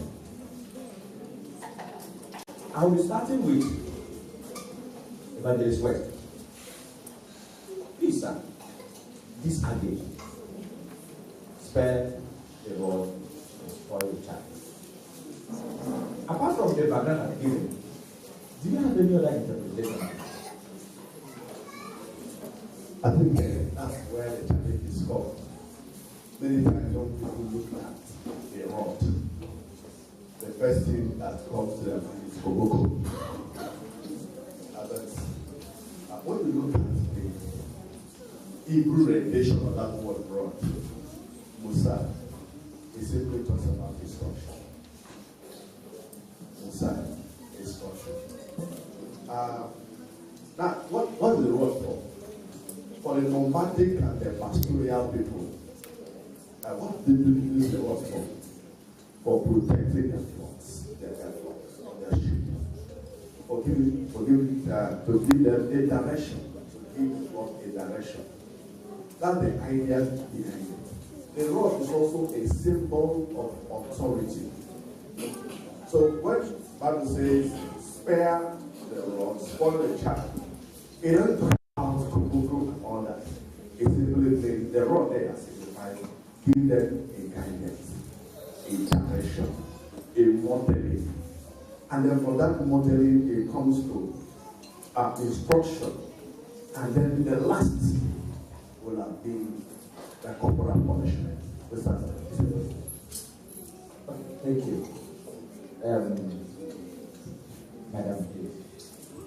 Do you have any other pastoral explanation? For me, spare the rod and spoil the child has to do with neglecting using your child or petting. When you know that your child is going astray, you need to take the necessary steps that you take that will correct the child and protect the child. You don't stop and let the child go astray. For instance, you're seeing that your child is coming like the definition of the regulation you have now, addiction. Put your child, like just the last thing we talked about addiction. All our children are addicted. As long as they're watching TV, they have devices, sports, you sit there, and it is about to run down, you plug it to the power in their life. Like it will run down, you continue like that. So, seeing that, even TV, now, once school is in session, you no longer recharge the TV. He will keep telling you, if you use all forms of emotional blackmail to ensure you recharge. He will come, he will bend his neck this way. He will lie down to the wall, it comes to an end. Everything is just around, we start that TV, when we watch. So we have noticed that if you let him continue on that path, he will not disturb him. He will lag behind. So we have seen that that's a major problem, and now we are taking action. So when you sparing the rod and spoiling the child, before you see that there's an pending problem and you don't do something about it, that's what we need. Thank you. This is very fantastic. When Mr. West was talking, I quickly remember something in the book of Psalms, chapter 23, verse 4. It says, "Yes, though I walk through the valley of the shadow of death, I will fear no evil, for thou art with me, thy rod and thy staff, they comfort me."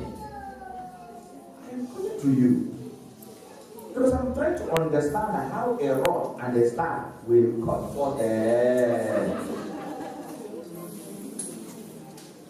I know you as someone, as a father, that when you are angry, you are angry. And you are also, while teaching, you hinted us about punishment. Yes. Please, what is your take? on corporal punishment? Well, the fact that I may not have been introduced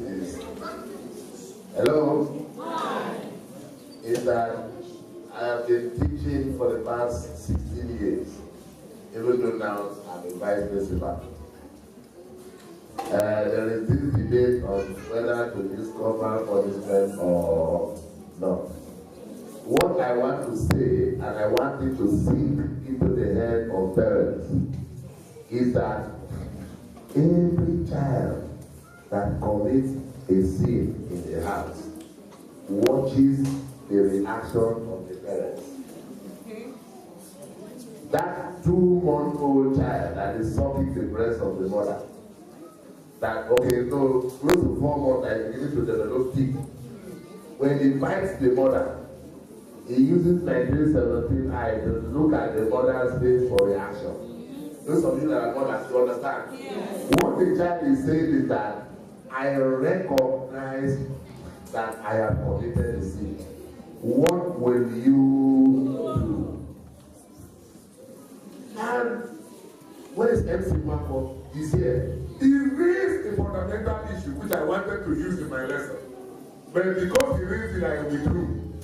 There was a time when there was community policing of children, where West seated here sees my child in a place that is not supposed to be, who rebuke my child on behalf of me.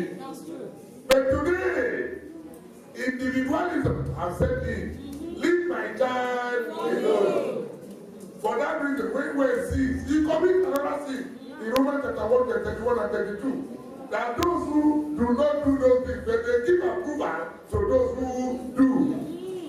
Are we together? Yes, see, the point is that to answer your question directly, any child, including me when I was a child, when you cross the line, you know. But let me tell you where the problem is today. Our parents are not drawing the line. Our parents are not drawing the line. I want to make a public confession. I am somebody that I can say in public that on a scale of 1 to 10, I am 9/10 honest. I am not an honest person because I choose to be honest. I am an honest person because my father being a police officer had trained us that if you lie, he investigate and discover. He will punish you for the lie and punish you for the offense. Do you understand? So I grew up preferring to tell the truth so that I will only have one punishment than to have 2 punishments. And let me tell you, the day I stopped lying, my father brought something that looked like alcohol to the house. And we did not know he turned the bottle upside down and marked where the alcohol was. I hope you understand what I'm saying. That is, this is the bottle of alcohol now. It normally stands like this, right? My father knew where he stopped. He knew that if he marked there, we would know. He turned the bottle upside down and marked the other way. A police detective, when police working, when they were training policemen and detectives, he marked it, he left. My late elder brother came, took the potion, drank, took the potion, gave to me, we drank and my father came, looked at it, turned it the other way and spotted. He called my brother, he denied. He called me, I denied. He left us 1 a.m. He woke, he didn't want anybody to come and hold him. He woke us up and told us what he did. And that unless we say that it's our mother that drank, my mother said, God for what I said God to do. I just said, Daddy, I want to confess. I was the one. He said, for telling me life first. I was beaten thoroughly.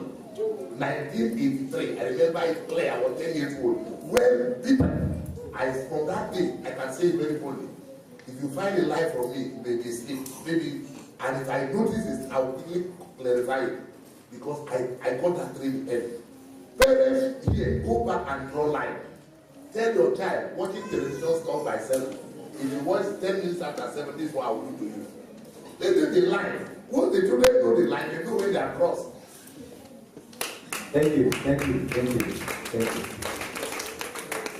you. And please, Mr. West, you are in the medical field, and you have taught in various platforms and forums about personality traits.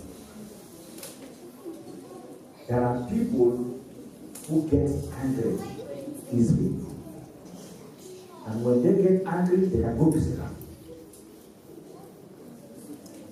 How do you advise such person, if that person is a parent, on handling punishments? It's simple. It's not parental. Educational psychology. When I did education, thoughts. That when you are angry and you want to discipline the child, when you want to spank the child for the wrong, you say, as you raise up whatever you want to use for the corporal punishment, count from 1 to 3. So as you are counting 1, 2, 3, 4, 5, 6, the anger level comes down. Because there are times you wish to punish the child. Like a level, a line you cross, and something happens to that child. It's no longer your child. The government comes for it. So there are certain lines you must not also cross in terms of discipline.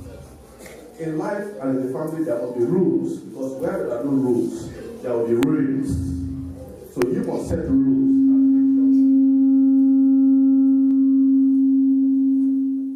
and make sure that the rules are obeyed. The day, in terms of anger, a child can get you angry. Like the other day, my son is 8 years old. He got me angry and had to spank him. I think to the point where he was gasping for breath. And I really went ahead to tell him, I know how to resuscitate.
Not discipline, but there are some things that don't support. For instance, if you teach a child, just like the second thing we talk about trauma, and I've always talked about childhood trauma. Many people are growing up with it, and it came from the kind of discipline that they received. Someone was telling me how she came back and she told her mother that somebody wrote her a letter.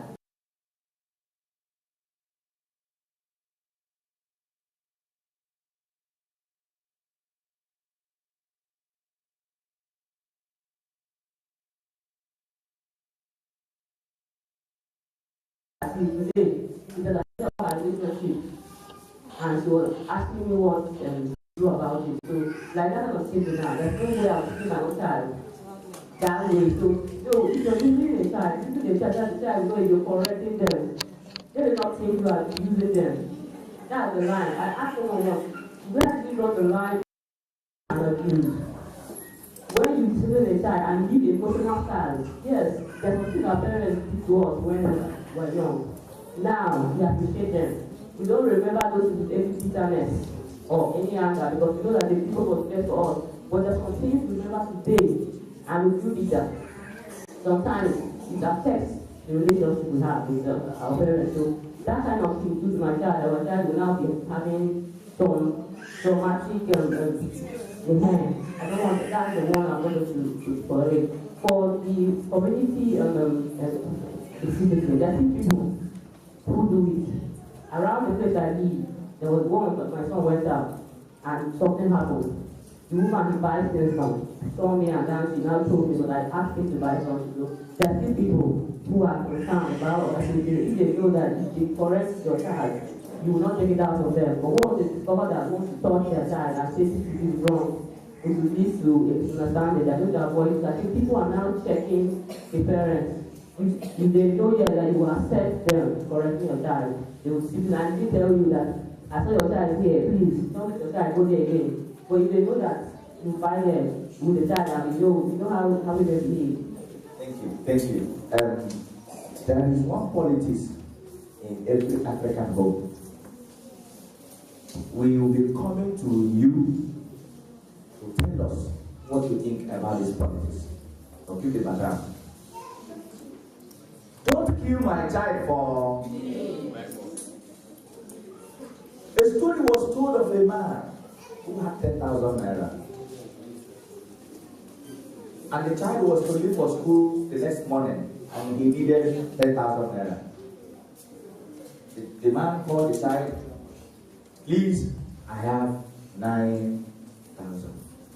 Please, I don't know if there is a way you can manage the 9,000. He went inside, brought the 9,000 and gave the child. Called the wife, what we have in this house is 1,000. Take 500. Let me hold 500. The wife has 500 naira extra in her purse. In the morning, the child was crying. I have only asked for how much? 10,000. And my daddy could not give me 10,000. The father had left for work. The mother dragged the son inside her room and said, my dear, I have 1,000 to complete. She said, you know, Doctor, sometimes that's how your father behaves. This 1,000 I have is all I have. Because I know how important this your trip is to me. That is the reason why I am giving you this my last 1,000. The woman gave the child the 1,000. And the child left. The next thing, the child posted on Facebook, my mother, I know. I love my mother. If you don't have a mother, please pray that God should provide for one for you. The politics is, when a child commits something, the next thing you will hear is, I will tell your father when he comes back. And sometimes, when fathers return, not understanding the politics, they will go and do what? And beat the child. Now, let's hear from you. Is this politics healthy? Mothers, what do you have to say? Fathers, what do you have to say? So we've taken 2 comments from mothers and 2 comments from fathers. Let's see how we can balance this politics. Because I have told my wife, if my child commits something in absence, handle it. Don't tell me, don't report to me when I come back. You are trying to set me up. You are. Hello? We are also included in the group there. Let me say that you are setting a bad foundation. There is I think it's still diplomatic analysis. Single parenting. So it was the drug woman, the woman that taught on drug. Papa appearance and mama appearance for the child are different. When the woman tells you, I will report to your father. I don't know whether when I was ignorant, my mother that gave birth to me had never killed me, to the best of my knowledge. But I grew up giving my mother a name, OC reporter. I'm a policeman's son. My mother will chronicle all I've committed and give to my father. My father will compile it and flash. And today, each time they come, both of them are like, they come, and I remind my mother, they say, it is the report I reported that you are like this. I hope you understand. So reporting is giving power to where there is power. When the mother says, I will report to your father, he knows father is the head of the house. Except there's something other that I don't understand, I will let. Please, I gave a background to the politics where our mothers use emotion to push more relevance and importance. Sometimes they manipulate. Good afternoon, everyone. Okay, the question you put up, I don't think we mothers will do that to, for the children to look down on the man. But what I want you to understand is that naturally there is bond between children and their mothers. Be that the man is not always there. And a woman telling the children, I will report you to your father. There is an effect, a father.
Concerning the topic on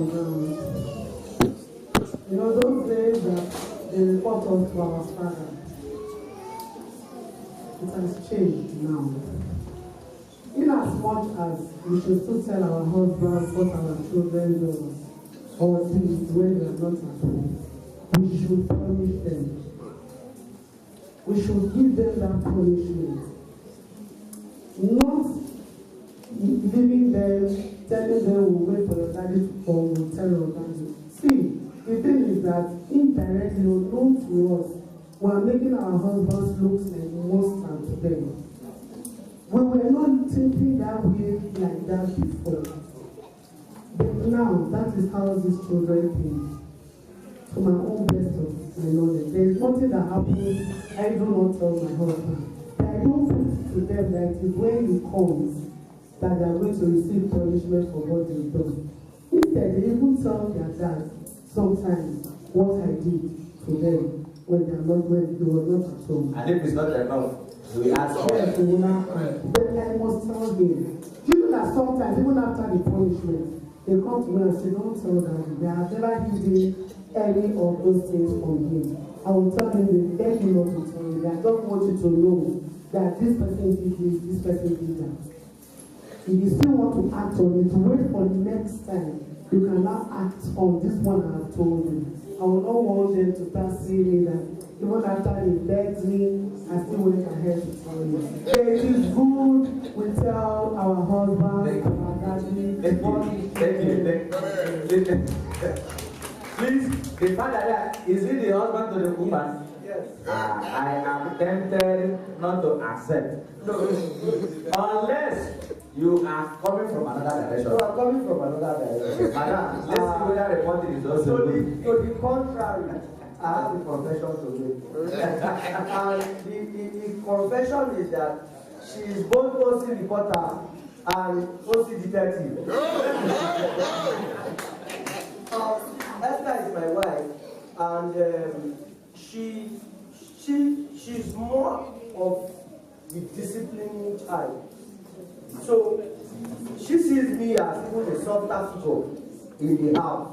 So to the contrary, that's why I said let me make that comment. But I think that the best approach should be that parents should be united in this. The issue of you leave my son should not be there. Leave my daughter should not be there. From both ends, they should be united in this thing. So I am not always at home. When the kids, in fact, the kids will behave well when they are with her. They will behave better, let's put it that way, when they are with her, because she's more of, the disciplining type, or the contrary. Because if anything goes wrong, they know that she will not wait for me. They will collect the stress. But the important thing is that we should be united. She still tells me. And when I come, I decide whether to increase the punishment or I leave it at that. And say, okay, you did this, I will leave it at that. But you did this and this was done to you, it's not enough. We are going inside the group and down. I'm coming for you. Or I deny you of something. So I think what has worked for us is unity in discipline. Thank you. I like it. I like this.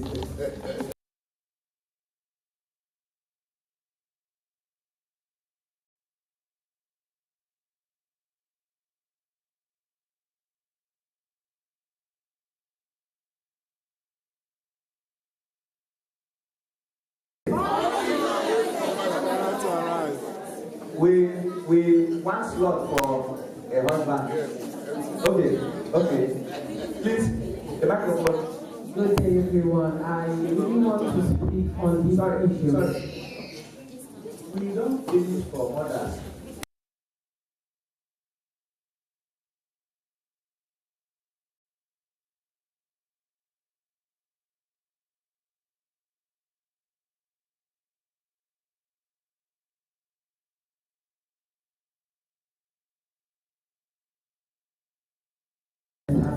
And we make, or in doing that, we paint the father as though he cannot really augment or do what he's supposed to do. If God has sent us to that family as a helper, to that man as a helpmate, immediately we get there and there is a gap for us to fill. Why filling it? Put it to the children that this very money, your dad gave it to me and we've been saving it, so that they don't see their dad to be incapable. If you do that, the children in turn, they have feelings, they have emotions. Whenever they are in need of something, instead of going to their father, they would run to you, thereby making the dad to lose hold of the family as the head of the family. Thank you. Can we clap for that?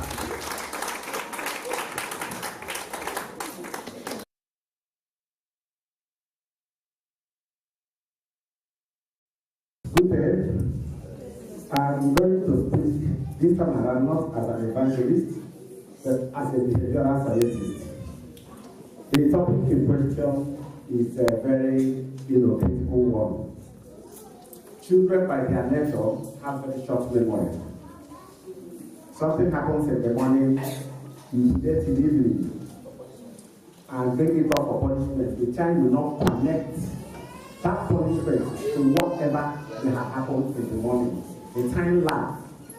Whoever is punishing that child in the evening or the next day, that child is just seeing that person as being wicked and mean. He didn't do anything. But if at the time something happened and you are letting out the punishment, the child is connecting whatever punishment to that action, that child will take correction.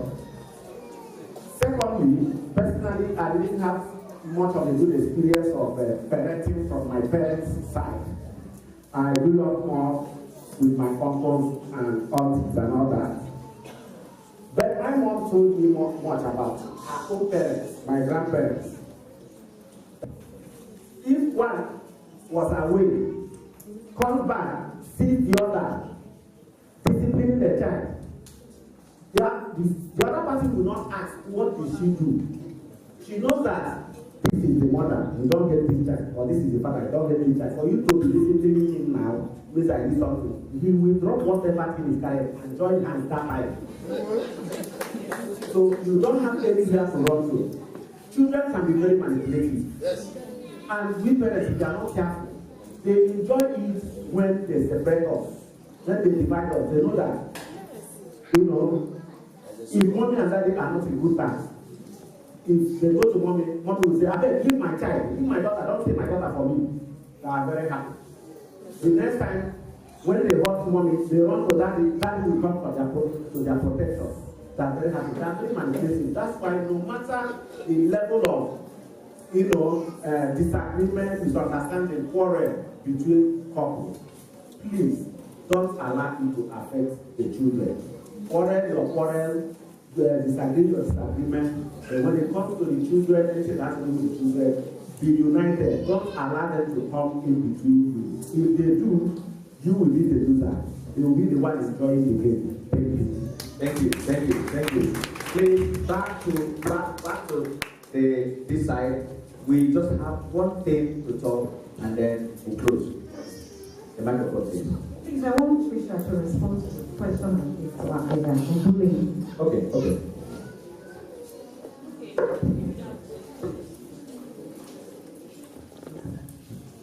Someone asked the question, are there better ways to teach a bully child to stand up to his or her bully without fighting back? That's the question. Well, what most parents tell their children is, you don't want to hit you, too bad.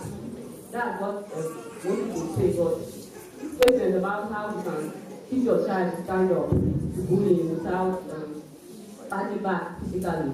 I think one of them has to do with the child's self-esteem. And it starts from the house. If your child only has a good self-esteem, it's difficult for that child to be bullied in school. Another thing that you can also do is for the child to learn how to stand up to that bully. By doing that, it means that you don't allow what the person is doing to you to affect them. Like, don't cry. Don't allow what they are doing to emotionally hurt you. Even though it might hurt you, but put up a brave face. Because take back the power. If someone is trying to make you to cry and they see that you don't cry, you take it back, you're taking away the power that the person has. And now they will not be wondering, I've been doing this thing before, and now. But if this person is, even though if it's just bullying you with words, it's different. But if the person is physically abusing you, then you have to involve your parents. You need to involve the parents of the bully, because at this question it seems like you want the child to resolve this bullying alone, and it's not possible. Involve the school. If a child is going to school somewhere and another child is bullying that child, you need to get involved as a parent. Go to the school, and the parents of that child will be involved to order, so that some parents are in their house, they don't know that their children are bullying. But when you call the child, the parents of that child to school, so parents don't even check on their children, they don't know what they are doing. When the parents know that their child is bullying another child, they will know what to do from home. So if you don't want your child to fight, don't leave your child to sort out the bully alone. There's no way it's going to work. Thank you. Thank you. All right, lastly. Okay.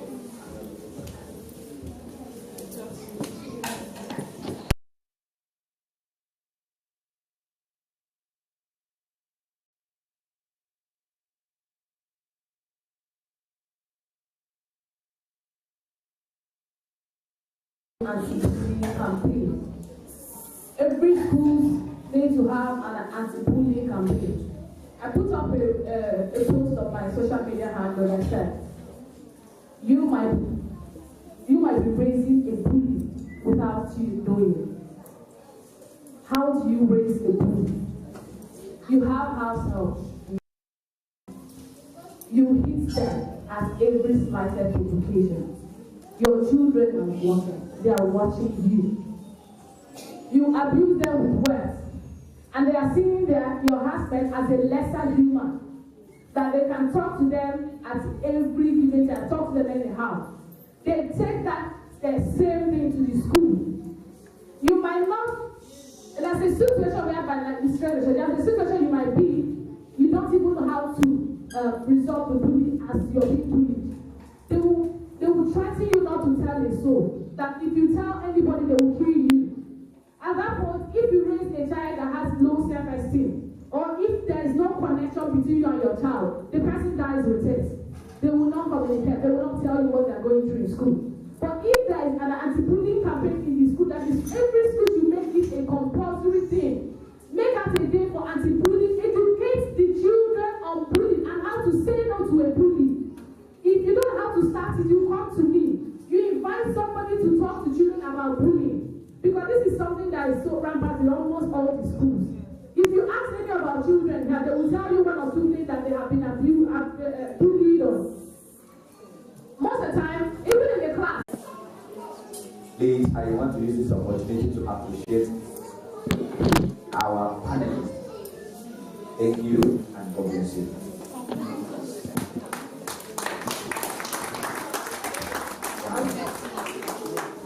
Before I conclude, I want to say something about, sorry, so that time is gone. Something about, yes. Something about the story that you told. That story, we have had it several times. And the last keynote speaker said something about a communication gap in the family, especially with the fathers. Fathers go through a lot. They work hard, and their children don't know because they don't communicate with them. Just like a father giving you 9,000 out of 10,000 and it's left with 500. There was something that our parents did while we were growing up. My dad will tell you, this is what I have, and this is what I'm giving you, this is what I have left. So that you will be able to appreciate the level of the sacrifice that he's making. And that is one thing that some parents, especially fathers, don't do. You understand? So imagine if that father told the child, I have 10,000. That's all I have. Take this 9,000. And then manage it. The better because our children need to know the level of sacrifice we have made for them. So what they don't know, they just, even my son, if I with him, they just say, Mommy, see this iPad, buy from me, they think it's going to be flowing. But they need to know the steps we are taking. We are able to raise the money to take care of that. If we do that, it will be more appreciated. So I want to thank everybody that came here today because when I was talking to the governor, if you're having some nerves about how the event was, that turned out very well. Thank you all for listening, paying attention, and then coming here today, not letting this day. Thank you very much. Okay, I think I came here and I was quite excited.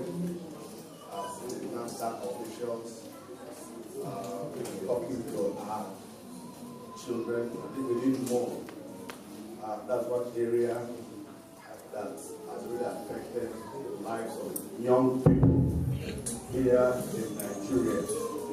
And again, on parenting, I think we have to be intentional. Sometimes people say intentional at parenting, they don't really know what they are.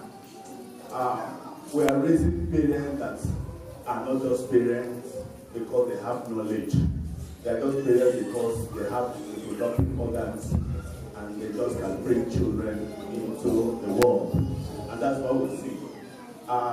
Parents should do well to educate themselves.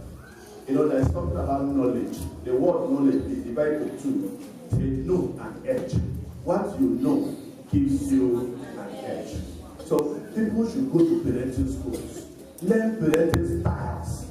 There are styles that you can apply on your child. There are different parenting styles. And there are, of course, to raise confident kids. Many children are not confident enough.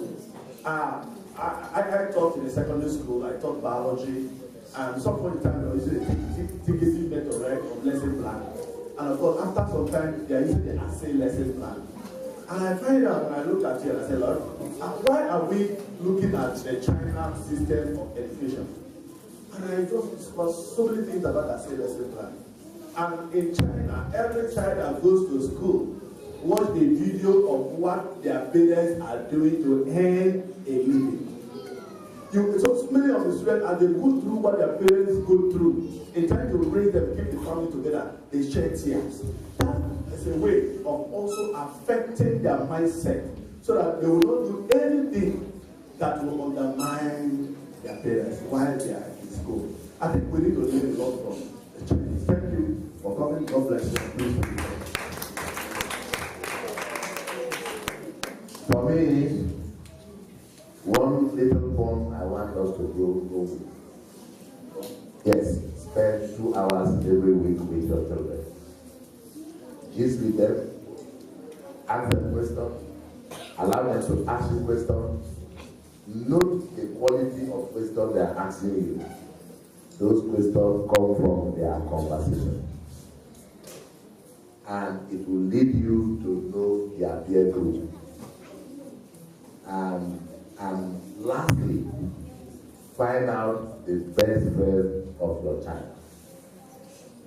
Brethren and friends, you will uncover a big bond. If your child is befriending a rich man's child, expect war in your house. Let me leave it at that. God bless you. Thank you, please. Can we put our hands together for our families?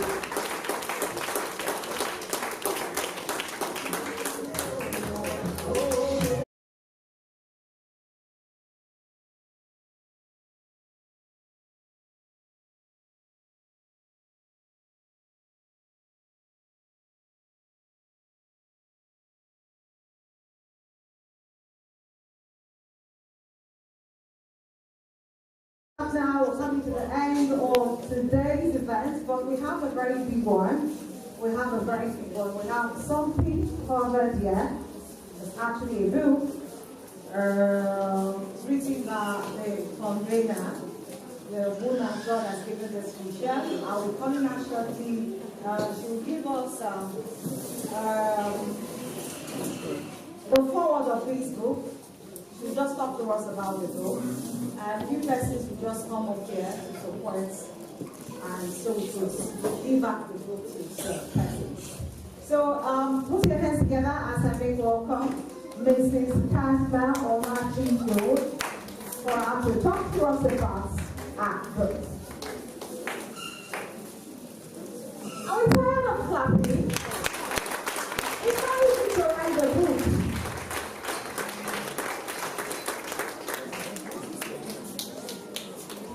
Are we tired? No. Are you enjoying this summit? Yes. It takes a lot to put this together. And I'm happy I'm the convener of Parent Summit Port Harcourt, the only summit of parents in Port Harcourt. Have you heard any other one? Have you heard of any other one? I think I should give myself an accolade.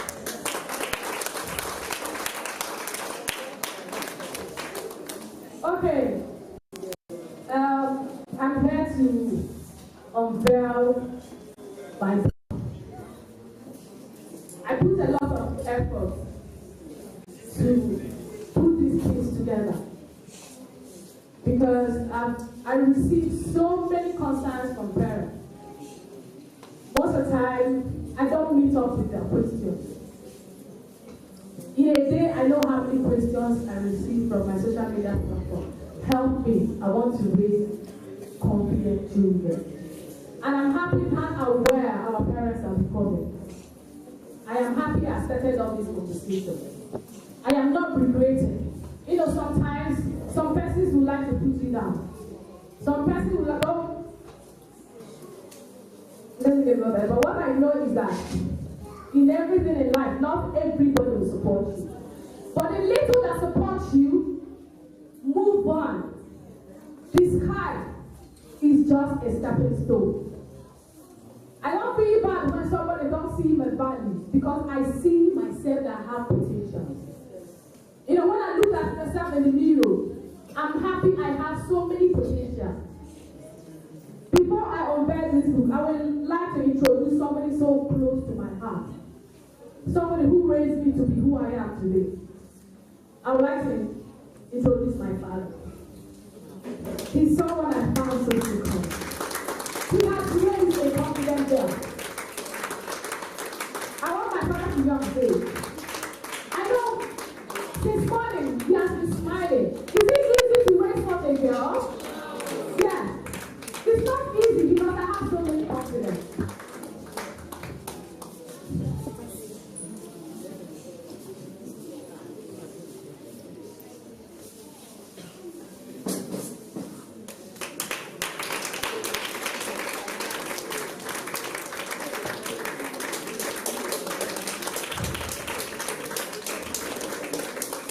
This is the man who has raised this exceptional woman. He's the man who has given me hope. Even a time when I feel that I can't do this. And before I proceed, I also want to introduce my husband. Please, my husband, come on stage.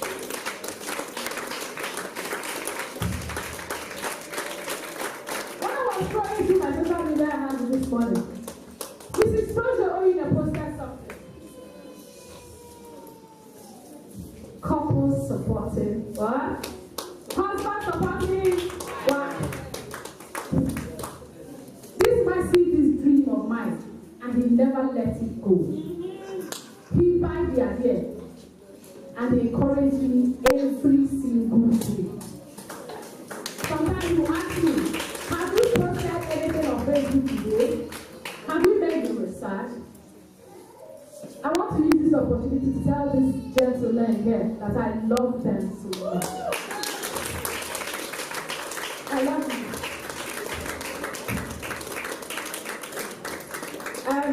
This is not a marriage anniversary, but I might not have been telling him this every day, but he knew that I love him.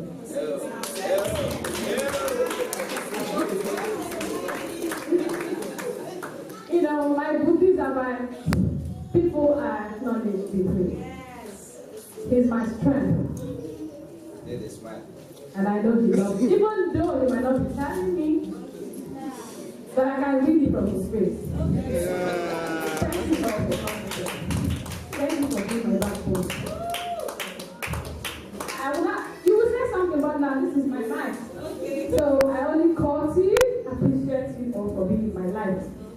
Thank you. So this is time to allow my peace.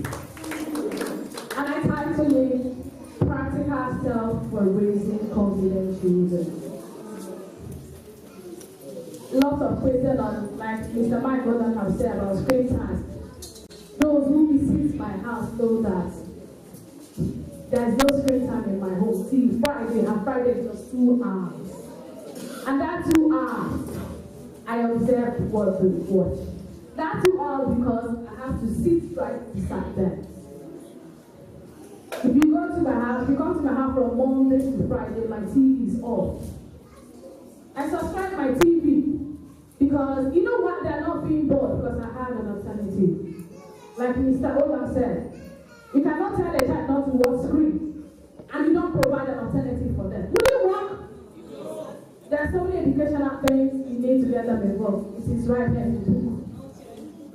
A practical step, how can I raise confident children? To avoid being bullied. What are the steps? These are practical steps that have worked for me. And I must say that I saw a post from my children's school. And in my interest to that, I also won an award as the best supporting mother in my children's school.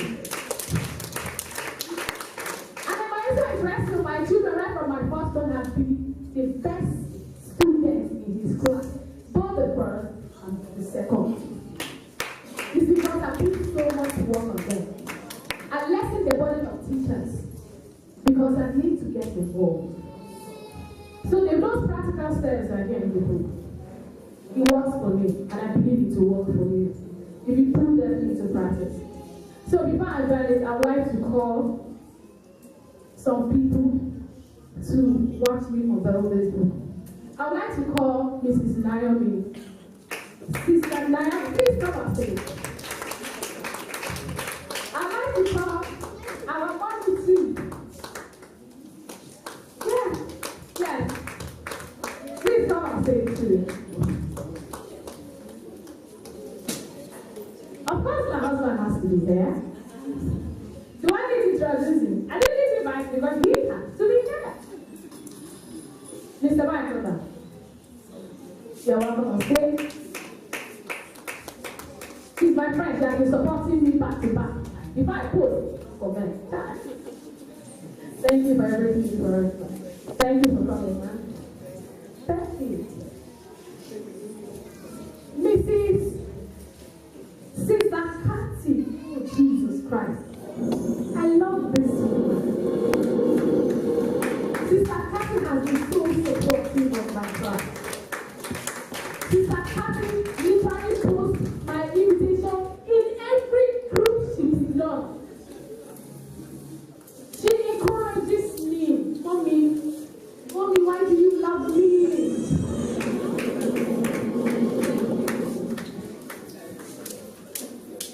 Sister Edo Ukon. My mommy.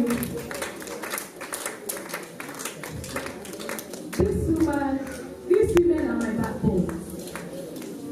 Sister Okoro Majasta. She couldn't wait. Mommy, thank you for encouraging me. You have been so supportive. I love you.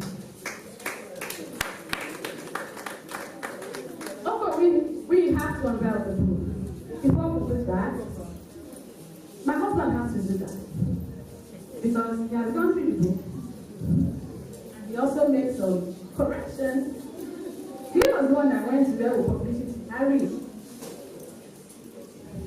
please, I want you to come to this book.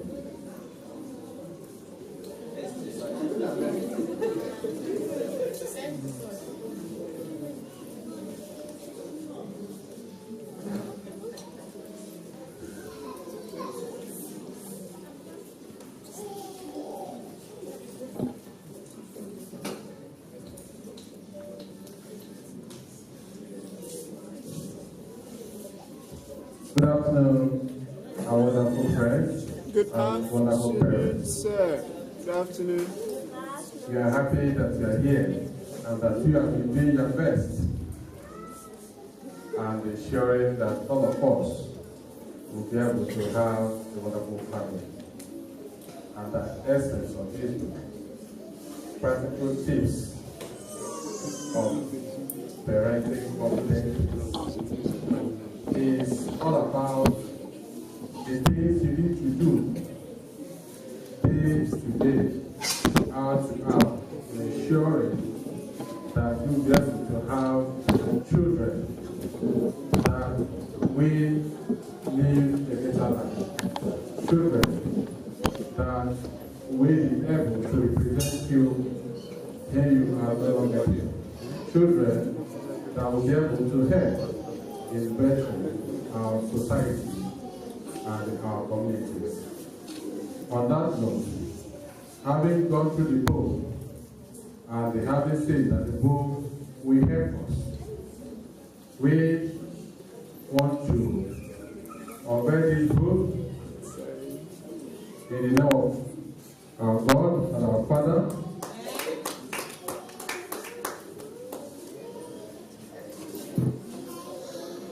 and we are seeing that the book is very wonderful.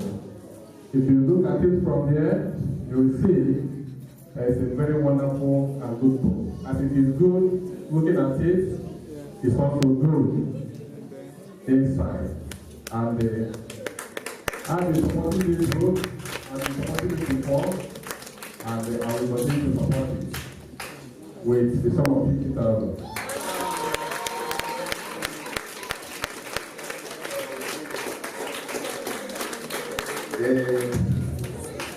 The microphone has been given to me.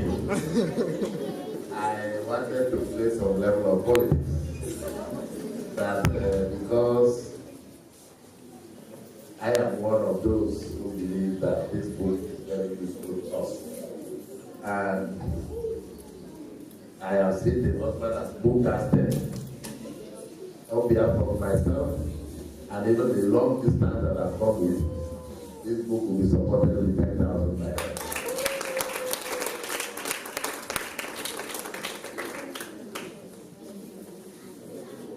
Good afternoon. glad to be part of this conference. I'm glad in the sense that the younger generation have the foundation to bring up better children. So sometimes I wonder, when the Bible said the elderly ones to teach the younger ones, where do you find them? And so when I came across that you're breaking up these parents, I said, wow, I have to call all the younger sisters. Wherever you are, let us be in so that we will learn. I want to thank God for this opportunity. And I want to say I will continue to be there for this family and the lovely sister that is doing this great job and all those that are supporting her. I will support this book with the sum of 15,000.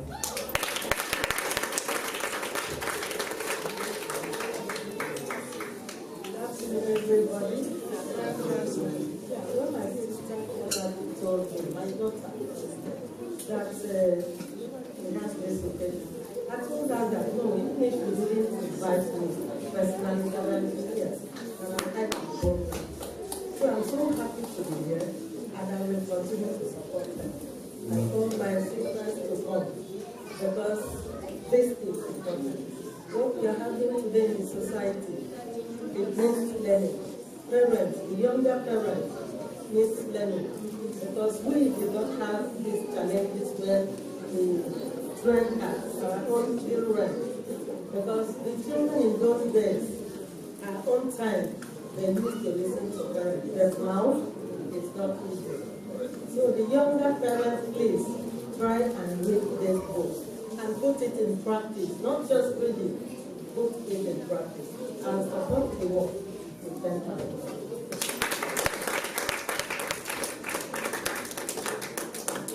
Good afternoon, everyone. I'm so very much happy to be here. Also very happy to see that a sister in the Lost Church has turned out as young as she is to be this big. And I'm giving God the glory on her behalf.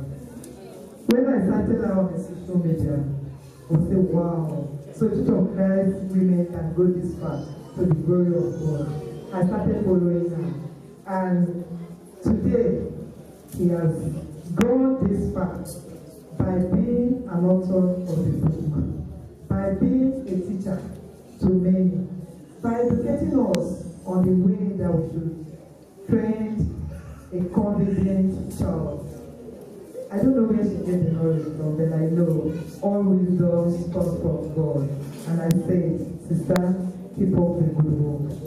Today is all here to say so many things about her, with the little time that I've been following her, but to support her and also to launch this beautiful book with unmentioned amount. Thank you so much. Good afternoon, all. When the Bible says that the whole earth is actually waiting for the manifestation of the sons of God, I think she is one of the manifestations that the Bible is referring to. Do you agree with me? Yes. Indeed, she is a talent that God has placed in this generation, and we appreciate her. And personally, I want to be part of this movement. I'm supporting this book launch with the sum of 5,000 naira to go to the world.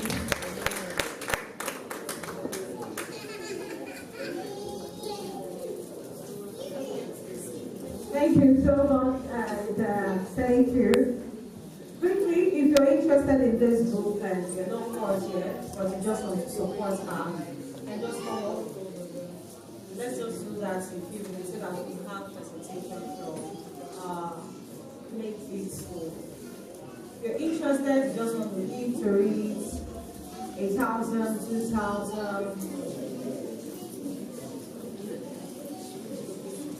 Okay, all right. Come up stage. Thank you so much. Come up stage. Just come up stage. Thank you. Thank you. God bless you. Thank you. You want to join her to give a copy and you want to support,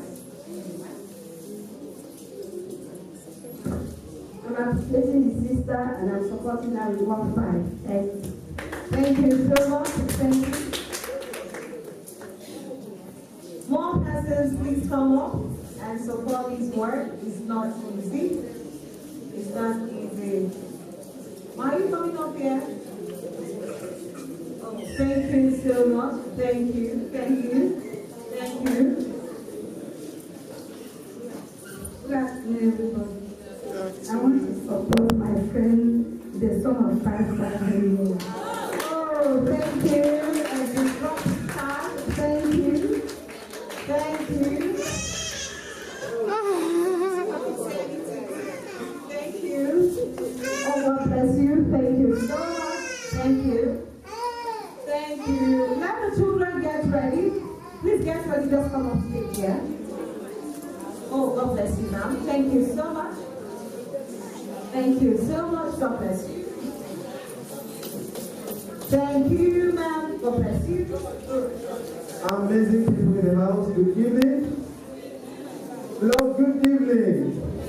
Yes, I would love to support this amazing work with a sum of 1,000 naira cash. Thank you.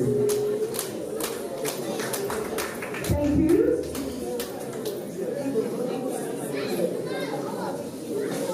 Maybe please just come on stage while they are collecting the books. While they are picking the books, please just come on stage and give us your presentation.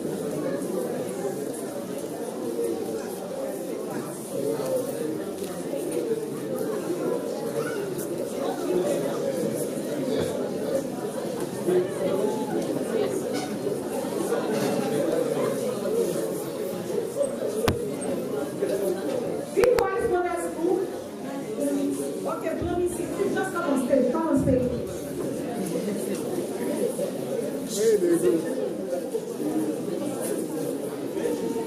Good afternoon, everyone.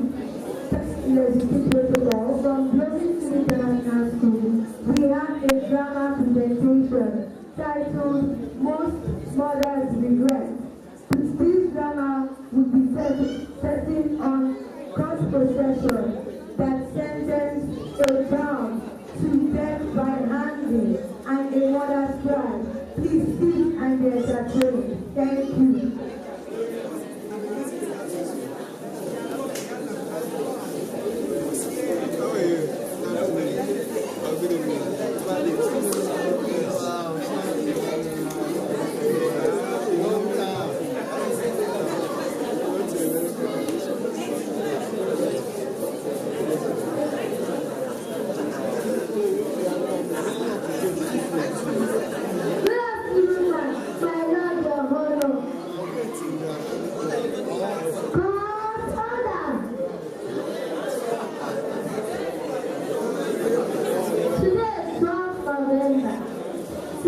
We are going to look at the case of Miss Beauty Okon on the account of robbery and murder. Miss Beauty Okon, and your attention is needed. Are you going now?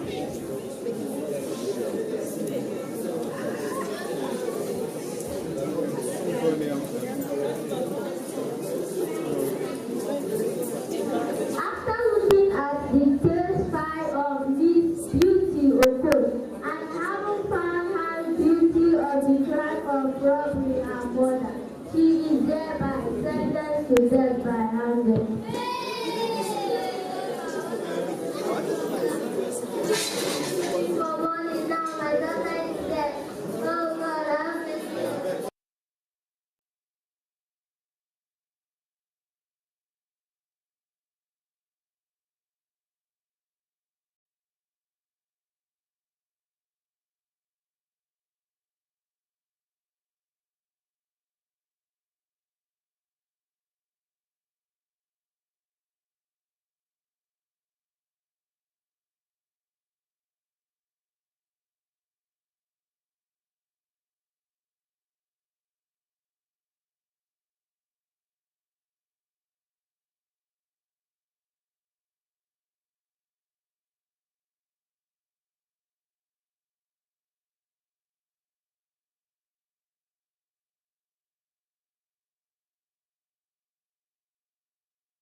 Please may we pray.